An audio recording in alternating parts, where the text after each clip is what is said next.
What's up, everybody, and welcome to the nation here on the Outlaw Nation channel. I am the host, the Outlaw himself, John Rocha. How are you doing on this rainy, at least here on the West Coast, rainy Tuesday afternoon?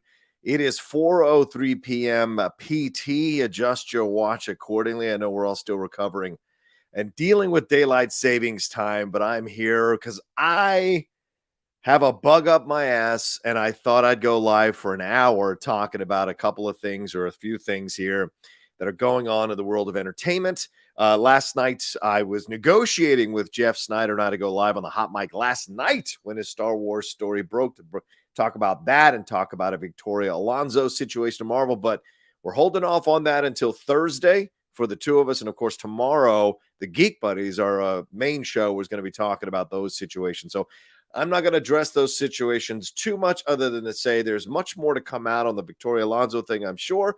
And there's much more to be found out about why this stuff happened with Damon Lindelof and Star Wars. And he seemed to tease it on Sunday when he spoke about how difficult it was, or those quotes come out speaking about how difficult it was to be part of this whole situation. So now where Star Wars, it seemed like it was on the uptick with everything going on with the Disney Plus version of Star Wars. The movies are still pretty much a shambles, so we'll see what happens. And this on the precipice of Star Wars Celebration happening in London. You know, I have my tickets to go. It looks like I won't be going, to be honest with you. Doing the finances of it all, it's coming about to $5,000 or $6,000 to go. So maybe I'll do next week. I'll do a 5-day live stream where I go for 10 hours a day trying to raise $5,000 by the end of the week so I can go. We'll see. But anyway, just, kicking around with stupid ideas about messing around with that stuff. But just very interested in we'll see what happens, because I don't know much is going to be reported there, because, I mean, now with the Lindelof story, it seems like this is the only movie they're going to announce, and maybe they'll announce some other possible things down the road, but, how much weight can you put behind them with everything that's happening? So those are my just quick thoughts before we dive into other stuff that I want to talk about a little more extensively here on the show. This is The Nation. I do this every once in a while when I'm in the mood to talk about something.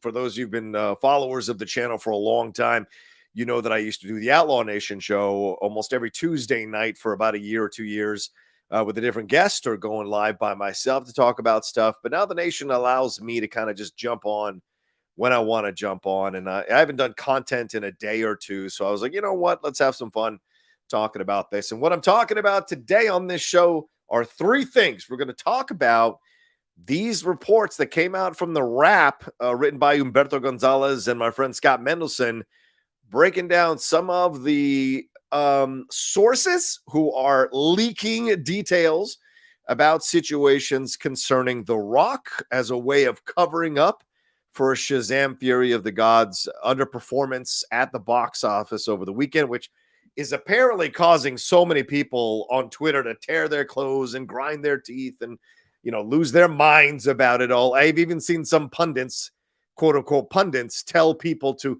go see these movies even if they're not good, which is really an antithesis to what you should be doing with your hard-earned money. So there are comments to be coming on that. But certainly we're going to dive into that. I'm going to give my spoiler review for Shazam Fury of the Gods. So if you haven't seen Shazam Fury of the Gods and you don't want anything spoiled for you, this is not the show for you unless you don't give a shit. And if you don't give a shit, then great. Let's hang out and have fun talking about it, because I am going to spoil some elements of the movie. I'm going to be doing a spoiler review after I talk about the Rock stuff. I'm going to do a spoiler review of the movie, probably clip that out and put it as a separate video later on tonight. And then I'm going to get into this fans versus critics debate. Now, a month ago, noted New York Times film critic A.O. Scott, who has been handling duties there with Manohla Dargis for quite some time. A.O. started in 2000. I think Manohla went over there from the LA Times in 2011, I think. And so he is retiring from film criticism. He announced this about a month ago. He's going back to do literary criticism. And I know it happened a month ago, but some of the quotes are starting to circulate on social media and people having discussions about it. And it's reignited this debate of critics versus fans, which has been burning up the fandom. Burning up social media, not the fandom, burning up social media over the last few years as more and more fans get mad at more and more critics for not liking the things that they like, or for offering their honest opinions about not liking certain movies and being butthurt about it. And so we're going to dive into that and find out who are the real snowflakes in that situation. Is it the critics or the fans when it comes to these kinds of things? So we're going to jump into all of that here on The Nation. You know, I'm the Outlaw. You know, this is the Outlaw Nation. So there will be no punches pulled. We will be respectful. We will be courteous, but we will also be honest here on the show. And speaking of being honest, I honestly want you all to subscribe to the channel if you haven't subscribed to the channel yet. If you're trying it out for the first time, there's a wealth of content on here. We've got the Hot Mic, as I mentioned earlier. We've got the Geek Buddies, as I mentioned earlier. The Jedi Way is happening here on the channel. I'm doing a bunch of content as well, solo on the channel. So there's a lot happening here on the channel. So if you are trying it out for the first time, trust me, it is worth your subscription. Subscribe and hit that bell button so you see when we're dropping all the content we do. We are the Outlaw Nation, which means we tell our truths, whether you like it or not. And that's how it works here. And also, if you want to follow me on Twitch, the Outlaw Nation, all one word on Twitch, and also the Patreon, patreon.com/John Rocha. And I'm not pushing you all to join the Patreon. If you're sampling this for the first time, if you like what I'm doing here, then roll on over there. There's multiple tiers for you all to get involved with. We had a great hangout last night with the patrons of the Outlaw Nation show. Great group of people that I love talking about. We spent like 30 minutes on Picard. It was a big, deep conversation. Then got into all these conversations about the Flash movie, about Ezra Miller, about if there's going to be a press tour, who's going to lead the press tour. Big debates for sure. Then we got into the debate about the Oscars and The Rock and all that stuff. So a lot goes down in these hangouts, and I try to have them twice a week. Probably once a week is the better average lately, but I do try to have them twice a week. So if you want to take a look at that, and I've got watch alongs and all kinds of stuff happening very soon for that as well. So, but anyway, let's jump into the first thing. And look, if you guys want to send in any love as we're going along, send in a super chat or send in a Streamlab. You see the address right above my head there, the Streamlabs. If you got something you need to get off your chest and you want to make sure I read it, the Streamlabs or a super chat is the way to go. In fact, I should probably pin it in the chat. Edward, if Ed's on, Ed's probably mad at me because I haven't pinned it in the chat yet. You know me. I get caught up with trying to prepare the show much more than I get caught up with trying to make sure the right things are in the chat boxes so that people can, send some support throughout the show as we go along. So that's on me, Ed. I apologize. Ed. As someone who supports and promotes all our shows, Ed, I apologize to you profusely. Oh, see, I should have turned on the monetization on the show as well. So let me turn that on now in case some of you are watching through commercials. But yeah, that's the situation there with that. So let me put that in the chat before we get started here for anybody who might want to send something in. But of course, do not feel the need that you have to, because we're just hanging out tonight on as I said, a rainy Tuesday here in San Diego, California. And that's where I'm at, San Diego. I heard Jason Inman was here in San Diego over the weekend. That son of a bitch didn't reach out to me. So if you all see Jason Inman next, you tell him that I love him, and you tell him that I'm mad that he didn't reach out to me to hang out with him while he was here in San Diego. Let's see here. I am Too Fly Cam says, John, did you see Lindelof might already be off that Star Wars movie? He was right. I can't believe Star Wars has been so poorly managed by Disney. The Mando is even starting to suffer. Yeah, I talked about it already a couple of minutes ago here. I'm Too Fly Cam. Not going to say too much on it other than to say Lindelof kind of teased that on Sunday, so no surprise that it happened. Jeff broke the news last night. Jeff actually called me last night and was like, here's the news I'm about to break, which is what my tweet was. I just got a call. Something's about to pop off. And I didn't, I thought I was going to be able to convince Jeff to do a hot mic late at night about it, but he ended up turning it down, saying he wanted to wait till Thursday because he's on the East Coast hanging out with his family. And it was 9:00 when he called me. So he was like, I'm not staying up till 1 or 2 in the morning to do one. So totally understandable. So yeah. I did hear that. Of course, it's happening, but I'm going to save that for Thursday. We're going to talk about it on Thursday for sure. So, but thanks to all of you who are joining me right now. I got 140 of you joining me. Wow. I just randomly came live. So thank you very much for hanging out tonight. So I'm going to take a sip and then we'll get into things here. So I've been seeing the last couple of days this situation with The Rock and Shazam Fury of the Gods. And look, I went to see the screening of it. And some of you reached out for Fandango tickets. I got to pick some of you out who still maybe want to go see the movie. If you haven't seen the movie, maybe want to take your kids. But as I said, and I'm warning you all again, there's 144 you're watching right now. This is going to be a spoiler show. So if you haven't seen Shazam Fury of the Gods, you will have things spoiled for you, including post-credit scenes. So I'm warning you now. If you don't want that, you should go and come back and watch the show after you've seen the movie. Or if you want that, stick around and hang out. I totally respect that. So anyway, a lot of stuff has been coming out now about the whole process of Shazam Fury of the Gods. And of course, the underperformance of the box office, and everybody's got an opinion. I see all these people on Twitter talking about, oh, it was the trailers, it was the marketing. They released the Wonder Woman thing too early. It was because James Gunn has said he's rebooting the universe and wouldn't commit to Shazam or Zachary Levi as Shazam being part of the universe.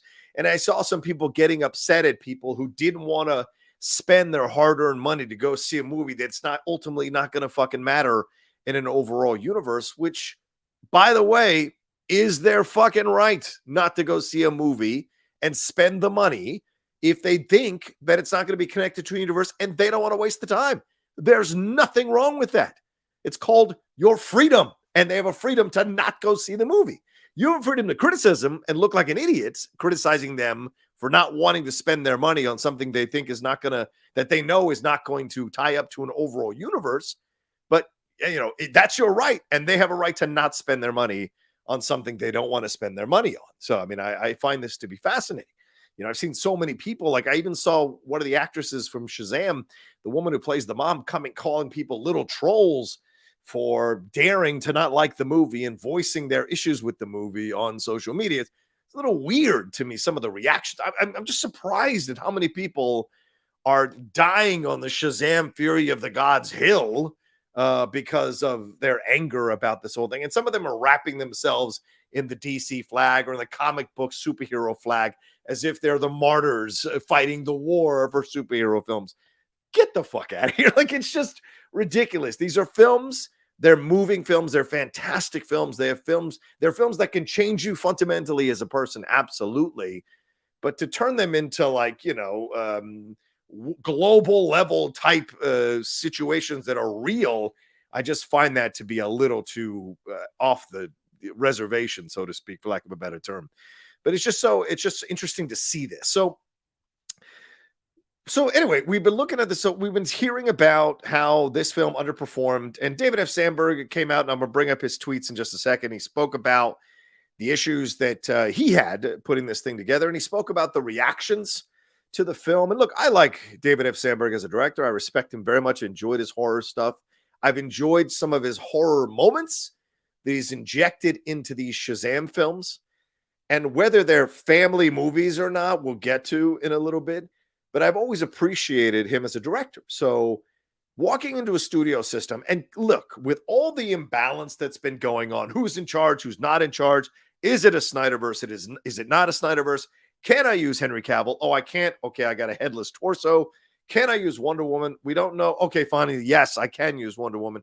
I do not envy the job of walking in during all of this turmoil over the last few years and trying to pump out two films of a character that's not that well known to a lot of people in the mainstream public. So, you know, David F. Sandberg deserves all kinds of credit for trying to make this work, especially with someone like Zachary Levi, who is not technically a movie star, certainly a good actor, certainly well known for Chuck and other things. And the guy did Nerd HQ, which I hosted a Comic-Con a few years ago. Comic-Con, me, Matt Nost, and Mark Ellis, and a couple of the people hosted like a 40-hour live stream every day, going 10 hours there from Nerd HQ, which was a blast.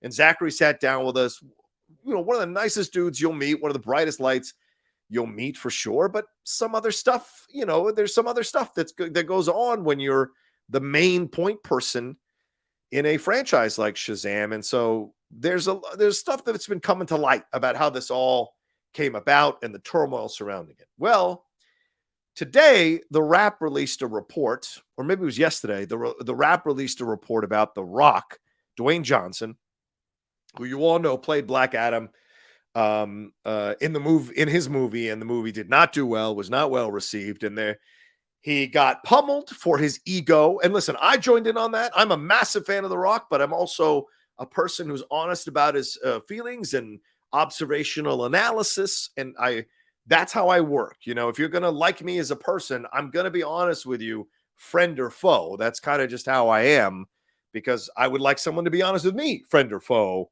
about some stuff that's going down. I've always appreciated when people were. So I may love The Rock, but I also know that what he tried to do at DC and what he tried to do and put himself in a position where he was running the whole thing, I thought he was overstepping or overreaching. But I also don't fault the fact that he took a shot. You know, everyone loves that song from Hamilton, I'm not going to miss my shot. Well, sometimes the shot isn't some poor dude down on his luck, or poor person down on the luck taking a shot to be a Hollywood star. Sometimes it's like, okay, I'm at this level. Now I'd like to ascend to this level. You know, those are shots you take in life are all about perspective of where you are in life. All right. The Rock felt at that point that he could maybe take a shot and make Black Adam be one of the premier people in the DC universe. It didn't work out. It failed spectacularly. And unfortunately, Henry Cavill got caught up in all of that, sadly. So it happens, right? Well, now that not even a few days after the film's been released, all of a sudden the Wrap comes out with this article talking about The Rock nixing a post-credit scene. Let me bring up the quote here from The Wrap. This is it. Johnson did plenty of work in public to undermine Shazam. This is their words, The Wrap. You know, Umberto and Scott D. Mendelsohn, both of them have their own egos, but they're calling out The Rock's ego, which I find to be interesting. I know Scott. I know Umberto. I've met Umberto a couple times, and you all know, people who work in this business, they have egos. So, but they're going to call out The Rock's ego. Johnson did plenty of work in public to undermine Shazam, chiefly by promoting a face-off between Black Adam and Superman instead of the more canonical link between the hero Zachary Levi played and the former pro wrestler's own character being Black Adam. Privately, he vetoed a planned post-credit scene in Black Adam, which would have seen Shazam recruited by Aldous Hodge's Hawkman and other costume heroes into the Justice Society of America. The Wrap can report exclusively thanks to disclosures by two high-level Hollywood insiders. Two high-level Hollywood insiders, a.k.a. Warner Brothers executives or people involved with Shazam! Fury of the Gods, who don't want to take the brunt of the film underperforming, so they immediately pump out this news piece and use their media contacts here to pump out this thing against The Rock. And it's just shameless. It's a bit shameless. And I'm not trying to come off as some fanboy. I'm not. As I said, I love The Rock, but I also came after The Rock for the egotistical stuff he tried to do when he was trying to take over DC, in essence, when there was a power vacuum before James Gunn and Peter Safran came in. But I will say the timing of this is really odd. And the optics of this, as I tweeted about it earlier, I do not like. I don't like this idea that a white-directed, white-written, white-starring film all of a sudden is going to turn its anger on The Rock and pump out these stories that because Black Adam wasn't in Shazam or Dwayne Johnson nixed the Justice Society, which was a horrible introduction in the Black Adam movie, that they nixed them showing up and being a part of this post-credit scene, as if this post-credit scene would have saved the movie. You know what I'm saying? And it's so ridiculous to pump out this idea of the ego of The Rock. Yes, do you understand who The Rock is? The Rock is Dwayne Johnson. The Rock is driven to achieve to be the top dog on the pile. That is who Dwayne Johnson is. That is how he is built, right? It's $7 Productions because that's all he had in his pocket when he started this journey from professional wrestler to celebrity to actor to celebrity to what he is now, which is media mogul, running multiple businesses, and a person who has accomplished a lot in life. Dare I say, more people accomplish more than the people who are criticizing him. And so to me, it's just mind-blowing to see how they're coming after him and using him. And of course, the optics of them all attacking a black man, and his dad is black. Rocky Johnson was black, he passed away.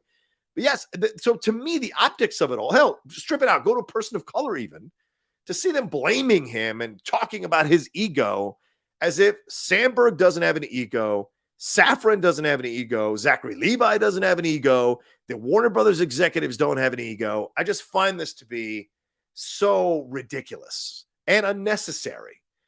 You made the movie. If the movie is underperforming, the only people to blame is you. Because I guarantee you this, if the movie had hit the stratosphere and had broken records for its opening, no one would be talking about The Rock mixing a post-credit scene. If people loved the post-credit scenes, no one would be talking about The Rock mixing a post-credit scene, okay? No one would give a shit. But it's because the movie is underperforming, because the movie isn't done well, all of a sudden, let's go after The Rock. Let's highlight The Rock. Let's get The Rock.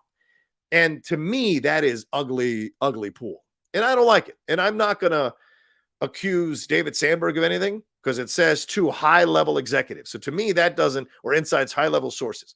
So to me, that doesn't scream David Sandberg. And looking at David Sandberg's tweets, and I see some super chats. I'm going to get to them in just a second. Here's David Sandberg's tweets after the situation. On Rotten Tomatoes, I just got my lowest critic score and my highest audience score on the same film. Shrug. I wasn't expecting a repeat of the first movie critically, but I was still a little surprised because I think it's a good film. Oh, well. As I've been saying for a while now, I'm very eager to go back to horror as well as trying some new things.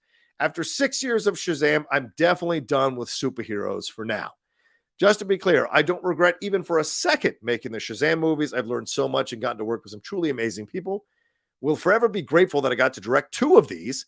They've been very challenging but valuable experiences. One thing I've really been looking forward to is disconnecting from the superhero discourse online. A lot of that stresses me out so much, and it will be nice not having to think about that anymore. I don't fault David Sandberg at all, and I'm going to keep this up for a second because I want to hit a couple of things. You know, you say you're on to me. I got my lowest critic score and my highest audience score in the same film. Now, that's a low-key shot at the differences between the two. Oh, God damn it. Oop, the camera went down.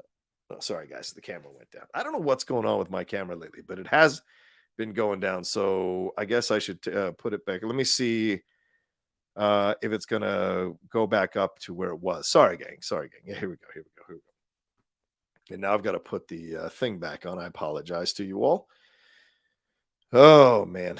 This is the game sometimes when you for some reason, my camera has been going in and out in terms of power. So I've had to kind of deal with that as I've been putting it together. So I might just switch back to my other camera before I bring myself back up on screen.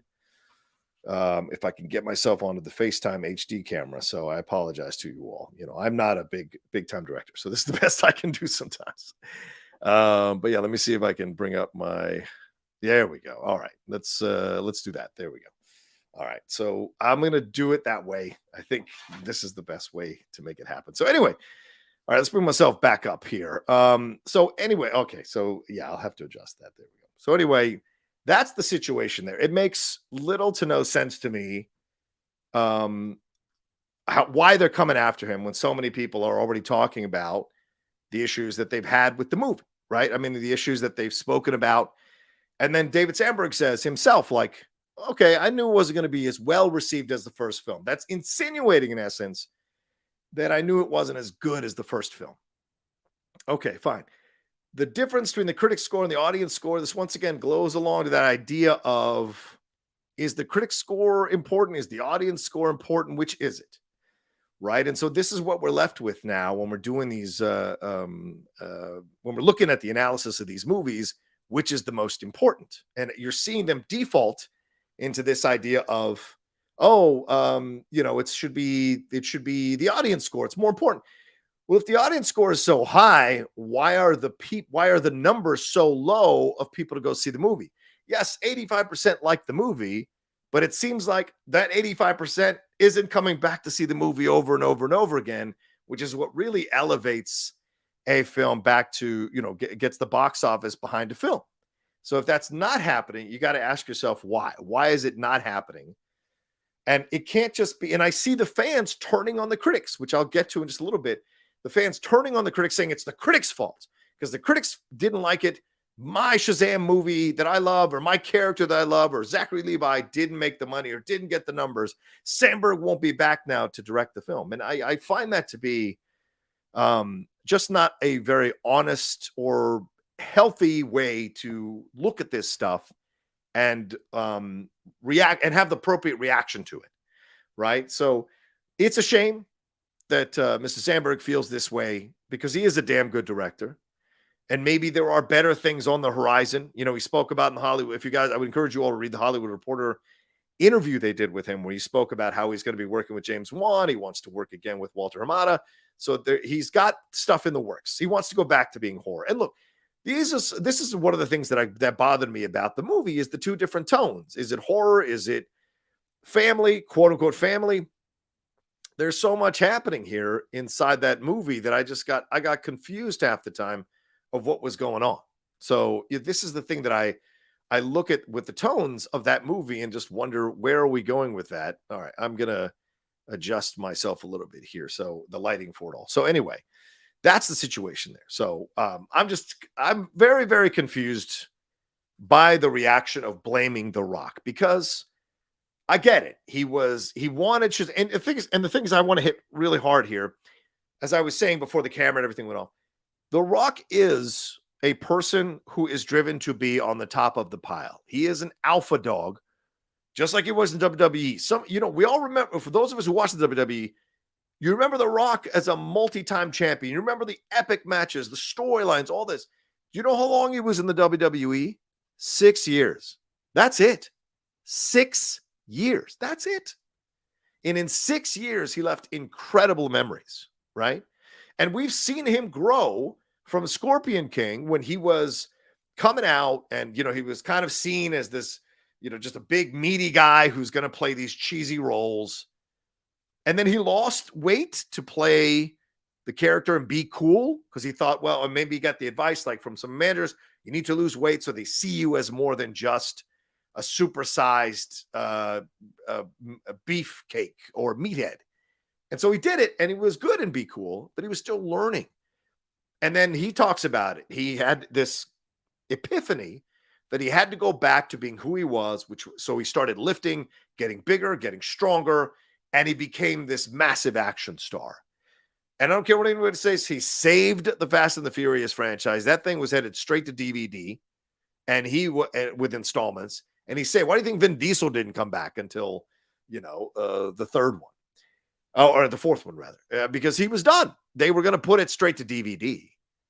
And so The Rock came in and saved it in the fifth one, revitalized it, did the spinoff, Hobbs and Shaw, made a lot of money off that. He started a Kevin Hart fan club, him and Kevin Hart doing fantastic work together there. And so and DC League of Superhero Pets, DC League of Super Pets, that was a good movie, and he was fantastic in the movie with Kevin Hart. So yes, I get it. He overplayed his hand. He tried to take control of DC. He tried to move Black Adam into a position which some of you who are comic book fans think is quote unquote unnatural, but he took his shot. And I don't see why people are so upset at him for wanting to put himself in a position on top of the pile if you know who the fuck The Rock is. No one was mad at Arnold Schwarzenegger's ego. And Schwarzenegger was always trying to put himself above everybody. He loves to tell that story, how he tricked Stallone into being in Stop or My Mom Will Shoot. He tricked Stallone into being in that film. But no one was like, oh my God, Schwarzenegger's ego trying to undercut Sylvester Stallone. All of these people have egos, ladies and gentlemen. Just because they smile and they do make a wish or they hug children, it doesn't mean that in business they don't have egos. And that's what it is. They are a business, okay? All of them are businesses, especially those who are attached to multiple franchises or want to be heads of multiple franchises. It's business. And that's what The Rock is all about. He is business. And so to me, it's always perplexing that people forget that. So yes, did he overstep? Did he try to do something? Yes, fine. But also, he saw Zachary Levi. Maybe he saw these films and he's like, these are too childish for what I want to do with Black Adam. And you can't deny that. They're childish films. And maybe The Rock said, I don't want to play second fiddle to Zachary Levi, who isn't even a movie star. I am a movie star. I am a star globally. I have oodles of evidence to show you that I am a star globally. So why would I play second fiddle to Zachary Levi, be the villain in his film, rather than being the main focus of my film, right? So you can understand why he had that mentality. You can look at the reality of it. I know you guys want to think it's all kumbaya and he should, and like it says in the article, instead of being a team player with all that nonsense, and it's fascinating to me. It's not that he's not built to be a team player, but The Rock is built to protect his brand. And he knows that millions upon millions of people enjoy what he does. And he will bounce back. You know, that Red Notice, although I didn't like the movie and I absolutely criticized it to hell, it's already getting sequels on Netflix. He's going to do his thing. And so I find it to be fascinating that this guy we all loved for so long, all of a sudden we want to tear apart because he dared to reach for a bigger brass ring than the one he had. And to me, I think it looks terrible to go after him for that. I think it looks horrible because I think it's people in positions of power who don't want to take the heat for this film underperforming, and they want to shift the blame to someone like The Rock, who's not even in the fucking movie, didn't write the movie, didn't direct the movie, didn't act in the movie, didn't produce the movie, I don't think. So to do that, I think is just dirty pool. Take your hits, be a fucking adult, and take your hits. If the movie didn't do well, take the L, learn from the process, and move on to the next thing. To blame The Rock, I think, is completely disingenuous and incorrect, you know? And we don't know the reasons why we haven't heard from The Rock. Why did he nix this post-credit scene? Why did he think it didn't work? You know, he didn't and then Zachary Levi, you know, Mr. Pfizer has the unmitigated gall to come on his Instagram and say, the truth shall set you free. Oh, I agree, Zachary. The truth shall also set you free. What's the truth? What really happened behind the scenes? What went down? You know, you're out here at Brazil Comic-Con essentially trying to emotionally manipulate James Gunn and Peter Safran to keep you as Shazam. What's the truth? You know, again, just because you see people smiling and being really nice, it doesn't mean that they also don't have a streak to try to keep themselves at a certain level or stay at a certain position. Okay.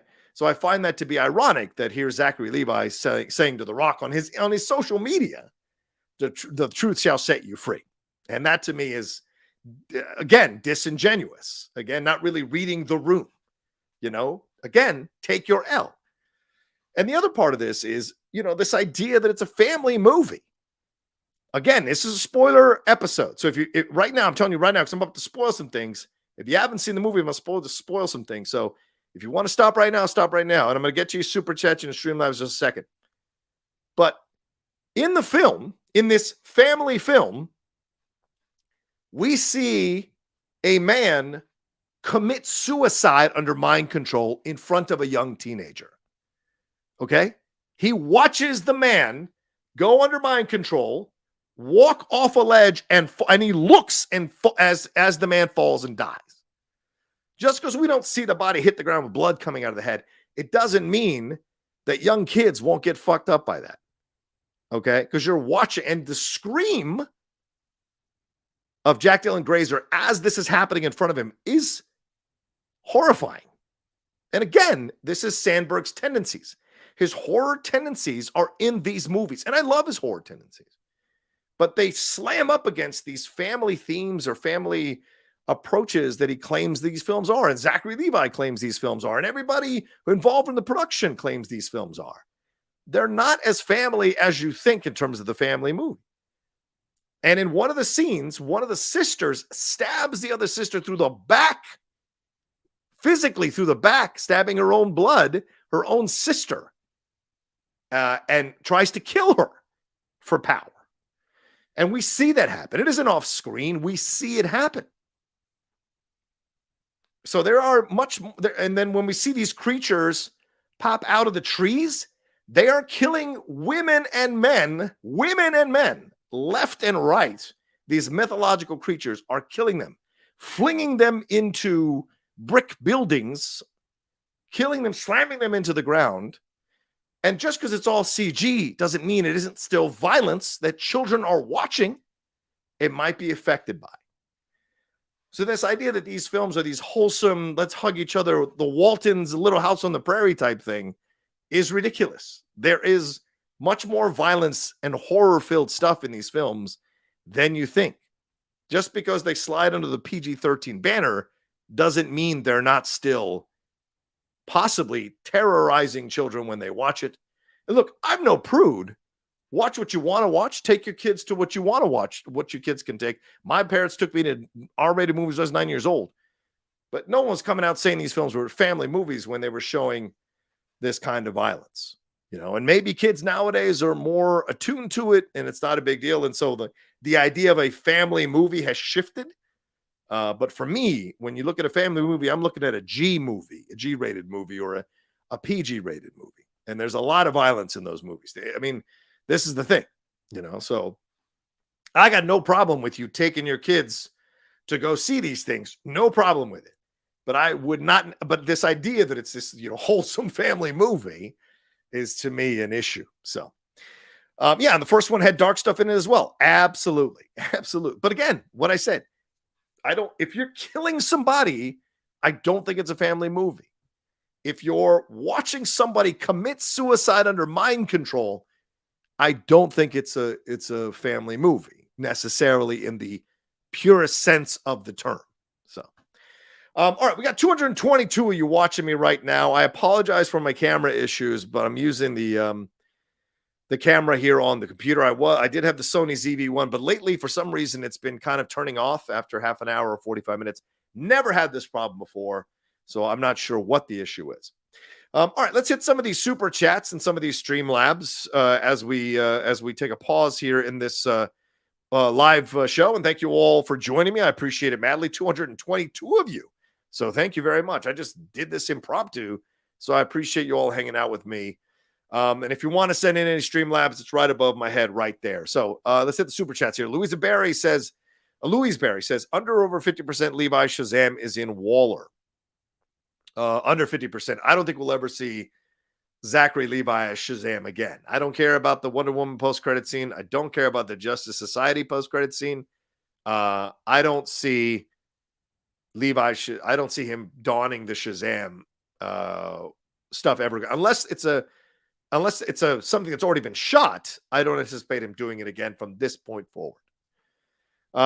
Jonathan Yar says, Zach Levi confirming the rap story in IG. I thought, yeah, and I mentioned that. He confirmed it, but of course, that's also self-serving for him to confirm it because it takes the attention off of him. It puts the attention on The Rock of why the films didn't do well. Because the article essentially insinuates that the Rock undermined Shazam.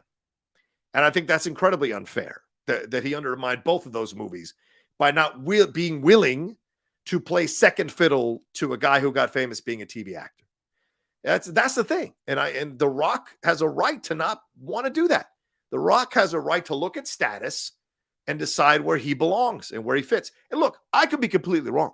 There may be other issues why The Rock didn't want to do it. There may be other, how can I say, the script issues. There may be other overall issues about how they wanted to construct the universe. But The Rock wanted to fight Superman. He wanted to fight Henry Cavill because The Rock is driven to be top of the pile. And just like in the WWE, The Rock went and wanted the title. He wanted the belt. He was driven and he worked hard and he got himself in a position to win the belt multiple times. And I know it's predetermined, but the audience drives it. The creative drives it. Vince drives it. And so here he is in the film world and he's like, I'm not going to play second fiddle. The reason he spun off Hobbs and Shaw was he was tired of playing second fiddle to Vin Diesel, who he knows is not as big of a star as he is not as successful in multiple other avenues than he is, okay? There's nothing wrong with valuing who you are when you are successful multiple times over in different fields. Too many people say to people, oh, you should believe in yourself, but also believe in yourself, but you better act right. Believe in yourself, but you better not talk about yourself. Believe in yourself, but you better not be valuing who you are too much. Which the fuck is it, man? So to me, it gets a little frustrating when you're dealing with people like The Rock who exist on another level, whether you like it or not. These guys exist on another level. Jughead says, hi, John. This is what I tried to explain to my brother, Jeff Snyder, the last time he was on your broadcast. Why should we spend our money on did you have more here, Jughead? Here we go. On the latest DCEU movie, unless it is exceptional, that will not be connected to the new incoming DC movies. No, we will wait for the new DCEU universe to unfold and support that. Love and respect from the UK, brother. Same thing to you, Jughead. You know, and I saw someone tweet out that, well, I don't think it was because I think it's very low on the totem pole, the amount of people who didn't go see this movie because it wasn't connected to the larger universe. You have no way to validate that. Absolutely zero. Okay. Because a lot of people who are going to see these comic book and superhero movies on opening weekend are comic book and superhero fans because they know these characters. Now, did the trailers kind of suck? Yes, the trailers kind of sucked. Did word of mouth, even though it got 85% of cinema score, did word of mouth kind of kill this movie because a lot of people thought it was quote unquote dumb fun? Maybe. One of my geek buddies, Michael Vogel, he is in no rush to go see Shazam. Shannon saw it yesterday, and his one-word review was woof. So, you know, these are the things people hear. So the 85%, maybe the comic book fans who want to support DC and are going to go see DC movies. So they're coming out glowing from the theater. But other people clearly weren't inspired to go see this movie, clearly didn't want to go see it multiple times to keep the box office level up.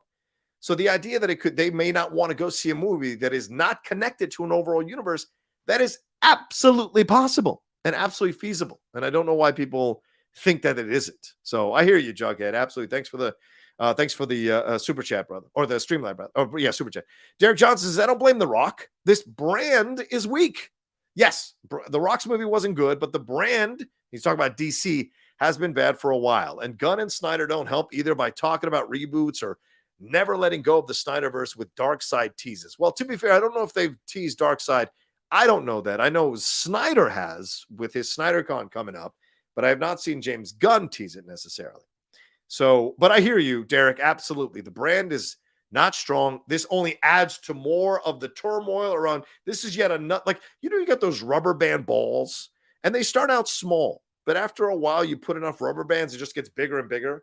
This is yet another rubber band that you're wrapping around this ball that has just gotten huge over the last few years with DC and WB, unfortunately. And I don't say that to put them down. I don't say that to cheer on them not getting it right. I think all of us who are fans of these characters want the people in charge of DC and WB to get these characters right. I'm a massive Shazam fan. Massive, right? I've got a picture of me running a marathon years ago with the Geek Buddies, and I dressed up as Shazam. That's how big of a Shazam. I had to go find a Shazam shirt.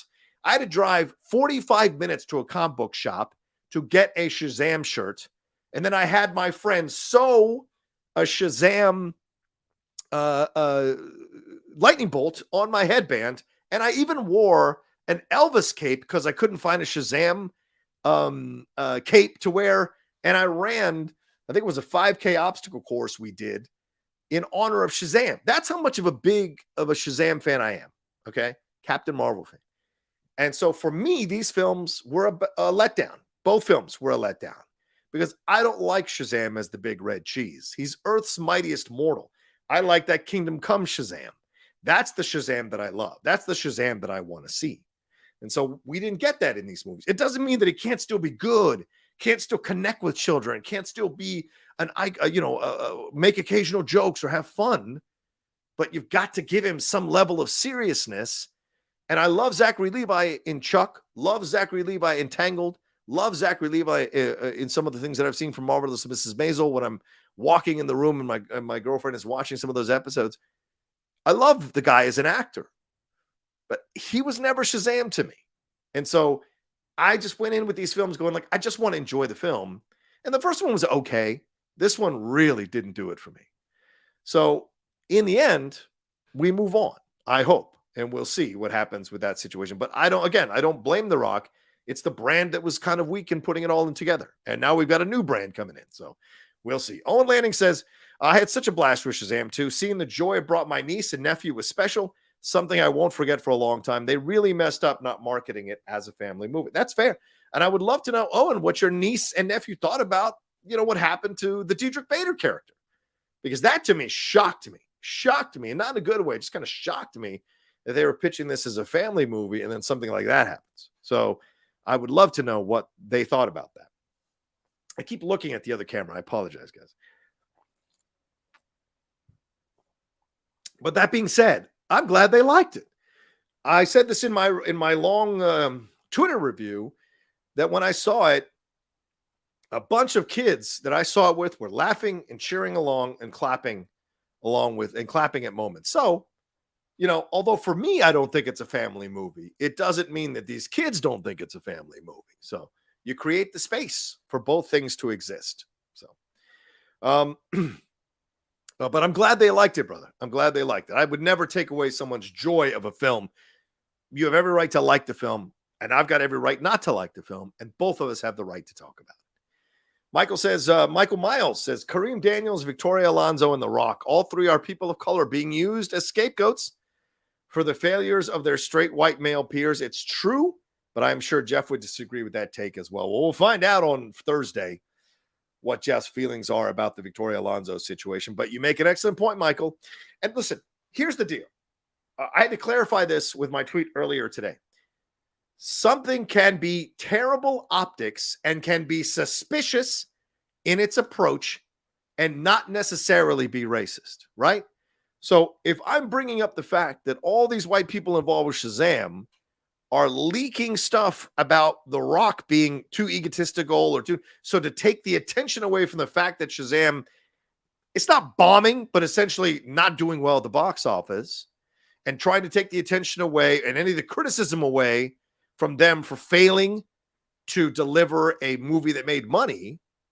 And then look at Victoria Alonso. Now, I don't know what the situation is there. With Victoria, there's a lot of moving pieces here because that gentleman, I think Michael Lee's his name, who wrote the article for Vulture about the VFX stuff, he claims that there are a number of artists he spoke to who talked about Victoria Alonso like she was a terror to work for.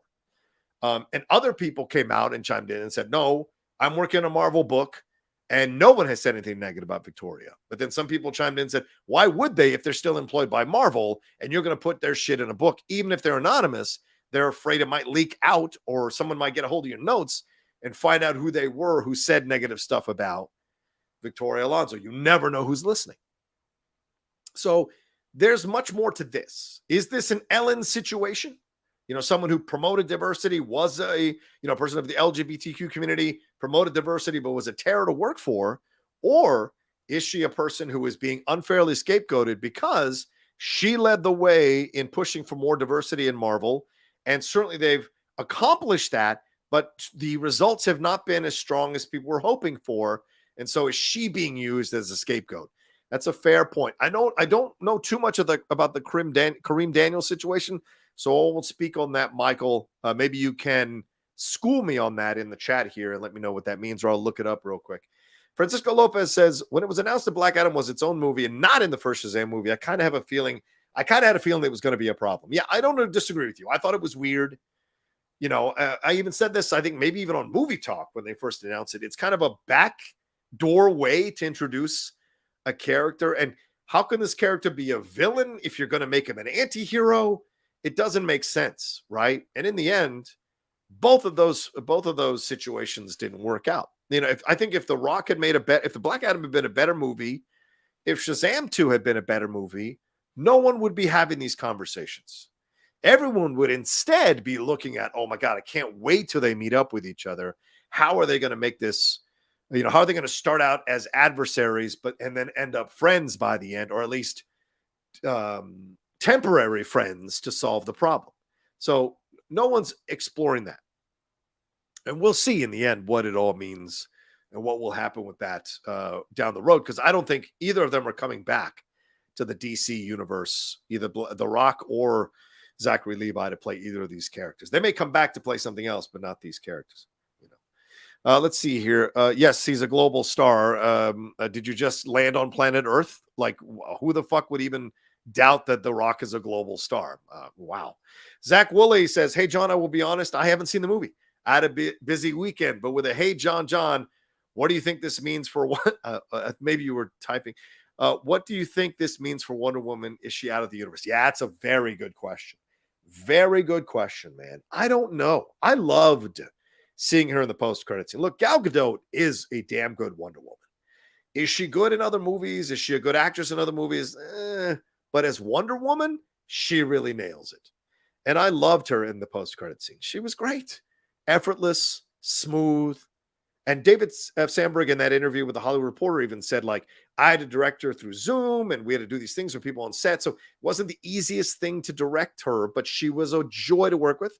She was very professional and it was a dream come true, he said, to work with her. So by all accounts, she seems like a genuinely cool person to work with. Now, don't get it twisted. She also has a fucking ego because she believes in herself. She served in the military for 2 years. She has an understanding of how beautiful she is and how much men want her and women want to be her, but she doesn't lord it over people, but she has an ego. And I imagine she has made her feelings known about certain situations when they've come up. She ain't a wallflower. So that kind of stuff is involved in this as well. So, as I said, everybody in Hollywood has an ego once they reach a certain level. It's like our business. Don't get it twisted. Film criticism, film punditry, everybody has a fucking ego. Everybody wants to achieve. Everybody's bitching that they didn't get this spot. I mean, I heard recently about someone who was complaining about the fact that they don't get to host more Hall H panels. And this is one of these people that goes on all the time, is smiley, happy, joyful person, but then behind the scenes is always complaining about everything they're not getting. And I've done it. You guys remember that I got blasted for that quote from my podcast where I was upset that I wasn't getting more things and I was seeing Hector and Danny get things, and I had to apologize for that, and I learned from that. And to Christian Harloff's credit, he said to me, he said, man, the better route is to ask the people you want to work with what you can do to get into those positions. That's the better route instead of complaining about it. And he was right. And I haven't said shit about it since. So, you hear about it. So don't be fooled by the smiley, happy faces of punditry.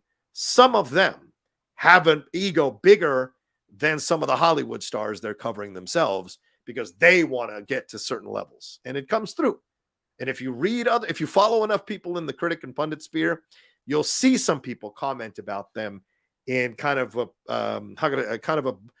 a shadowy way, So just letting you know. Let's see here. Who else can I talk about? Or who else can I answer the question for? But I don't know if she's out of the universe. So we shall see. I think she might be, which is a shame, but I would be happy if she wasn't, is what I'll say is my final answer for the Wonder Woman question, brother. Zach says, sorry, I know I messed that up. My cerebral palsy makes it hard to dictate with Siri. Oh, sorry, Zach. I didn't know that. Don't sweat it, brother, man. Do your thing. Don't even feel like you have to send in more money to clarify when you do that. Just send in a regular chat, and if I see it, I'll bring it up, okay? But God love you, man. I appreciate you sending anything. Lee Mubai says, if Rock's Black Adam would have been introduced as the villain in Shazam 2, would have made $1 billion easy. Rock's ego is partially to blame here. No. If Black Adam didn't do well, why do you think Black Adam being in a Shazam movie would have made the movie $1 billion? Especially with the movie that we got. It wouldn't have. They had Lucy Liu, Helen Mirren, and an up-and-coming Rachel Zegler as the villains in the movie, and it still didn't 100% work. They were bland, boring as villains. So why would The Rock, who was kind of bland and boring in Black Adam, why would adding The Rock have made the movie $1 billion? That, to me, makes no sense. I don't think that would have happened at all. I think it would have been yet another situation where another movie The Rock's connected to underperformed in the DC universe. And that would not have been good for his brand. And yes, ladies and gentlemen, that fucking matters. People's brand fucking matters. All right, let's move on here to Chris Sanchez says, The Rock doesn't walk on water. And if he took even a little bit of responsibility for the clusterfuck that was Black Adam, we wouldn't be having this conversation. I hear you, Chris. I hear you. He did, he went into defend myself mode, but then eventually he realized he couldn't keep doing that. he did speak out about the fact that he issued that statement and said, I still love doing the movie, even though it wasn't that well received. Maybe there are some lessons to be learned here. And he moved on from it. It's other people who are bringing The Rock's name back into the forefront for their own purposes, I believe. And I think it's disingenuous. And I'm looking at The Rock here, and look, he's moved on. He's he's posting photos of other stuff, of other movies he's got coming up, other stuff with his family, posting photos with his kids, all of that. So it's a different situation. But I mean, I understand initially that he didn't have the best move. And, as I said earlier, I called him out on it on the hot mic. So don't be thinking I'm some Rock fanboy that was not willing to call out someone I care and respect about. So respect. I will do that. But I will also give credit when the credit is deserved. And I feel like The Rock deserved the credit for issuing that statement, realizing that he was fucking up by talking about the box office in a certain way, by saying that it would have made that it's making money, kind of lying in a way, twisting the numbers to fit his needs. He tried his best. It was the first time The Rock has really taken these kinds of hits. And so he was like falling backwards, trying to improvise about what to do. And who knows who was counseling him? Who knows who on his team was telling him what to do? And maybe they realized at the end, look, we just got to take the L, issue a really good statement, and then we're done with it. And he did that. So, But again, all these things you love about The Rock, he wouldn't have been able to do them without his ego. Okay? So you can't hate the guy for the thing that made him successful and made us love him. All right? Can he make mistakes and then atone for those mistakes and do better? Yes. And I feel like he's doing that. So, all of us have egos. I'm sure some of you watching right now have egos at your job. I bet there are people you won't work with at your own fucking job who you think are lesser than you. So what's the difference? Who are you to call out The Rock for his ego? JP says, I agree with you 100% on the whole Shazam / Rock situation. Just another example of WB Brass, Warner Brothers Brass, pointing the finger at creatives to take the blame for the studio's many mistakes. Yeah, I don't know who's behind this. I don't know who these high-level sources that Umberto and Scott got in contact with or got in contact with them to issue the... Remember, Umberto is the one that also ran those pieces defending WB against Ray Fisher. So, let that be what it is. I'm not trying to start any war with Umberto, but you're looking... And again, analytically, I'm looking at a pattern here. And so, yeah, and I agree with you. I think it is another example of WB going right to the rap, which they've gone to before, to, put out their statements, use the media to put out their points of views, their sides of the story so that they don't take any shit. We're cool here. We're good here. Executives want to save their jobs as well. So they are going to go out there and push certain narratives so that they keep their jobs and distract people from coming after them. And so they'll blame The Rock. They'll blame whoever they can to keep their jobs. So it's a dirty business, this business of Hollywood, and people are very much about saving themselves and retaining their positions. Let's see. John says, John, N equals me again. There is no need to reboot the DCU. The DCU is mediocre, but it is not beyond repair. All they have to do is let Ben Affleck, hold on, I think there's a second one here. Ben Affleck star and direct the solo Batman movie. Have you seen Argo, that airport scene? My God. It's true. It is a good scene. And let Henry Cavill have a sequel to Man of Steel. This will put the DCU back on track. Love and respect, bro. Jughead, I love you, man, but they are never going to fucking do that. And that would cause way more turmoil than it solves. And Ben said that himself. Ben said that he's not going to come back and direct another movie that's not in his wheelhouse. Another movie for DC. That's not what he's going to do, or for James Gunn and the universe James Gunn is building. He said, I think James Gunn's a great guy. I wish him the best, but I'm not going to go direct a movie for DC right now. I don't think he wants anything to do with it. It's a different situation a lot. And we don't know. There's never been a documentary done about a project Greenlight done following a director who is directing a Marvel or DC movie and all the shit they have to deal with in taking that on, and we can only guess.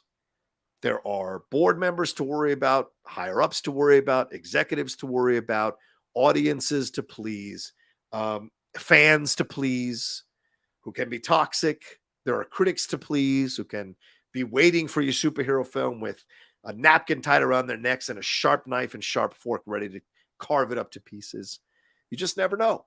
So there's a lot to overcome and deal with. And Ben is like, fuck that. I don't want to come back to that. And I don't blame it, especially with how much turmoil there was in the DCWB situation.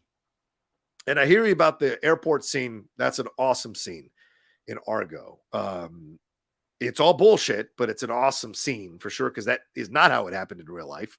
But he understood that that's the way to get dramatic, get a dramatic ending that people will be on the edge of their seat about.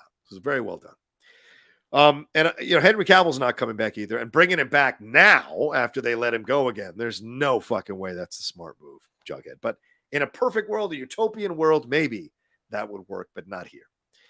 No Man's Land says Zachary Levi has been very vocal about toxic fans, but yet his behavior comes off as obnoxious and unprofessional. Him reposting that article was totally unnecessary and toxic. Oh, I agree. I know people who know Zachary. From what I understand, he's a very nice dude. Likes to talk a lot about subject matters, and whatever, and nothing wrong with that. Look at what I'm doing for a fucking hour. But yes, there are behavioral impulses at times that feel a little like nerd ragey or nerd passive aggressive toxicity. And I think reposting that article and saying the truth shall set you free was pretty fucking toxic. And that's his way of tacitly saying, that's right, blame The Rock. Don't look at me, blame The Rock. What the fuck, man? Be a man, take your L, take it on the chin, like so many people told The Rock to do after Black Adam. Why aren't the same people coming after Zachary Levi and other people involved in Sandberg possibly and saying, just take the L? Sandberg hasn't said anything about The Rock. So, he confirmed that he nixed it, but he didn't say it in a way that was negative. So, take the L. If you wanted The Rock to take the L for Black Adam, it's your turn now to take the L for Shazam! Fury of the Gods. So the same people who called out The Rock should be calling out Zachary Levi. Yeah, I don't like them tweeting that. I don't like him posting that on social media. That left me with a bad taste in my mouth. But like I said, there are plenty of people I know who smile all the time on camera and do some pretty dirty shit behind the scenes. Qui-Gon Quig said, maybe I'm just getting old, but I still haven't seen it because I'm still struggling after the daylight savings time change. Brother, I feel you. Today is the first day since the daylight savings change where I actually had a good night of sleep. I woke up refreshed and I was ready to take on the day. So I hear you, brother. It has taken me days. It gets worse as you get older. The daylight savings, and you think an hour, why does that fuck you up? It just fucks up your internal clock. So hopefully the Congress is looking at maybe settling on a thing and never having daylight savings time again, which would be great. And we'll see if they actually do it. Fantastic. So I wish you luck. I hope you bounce back.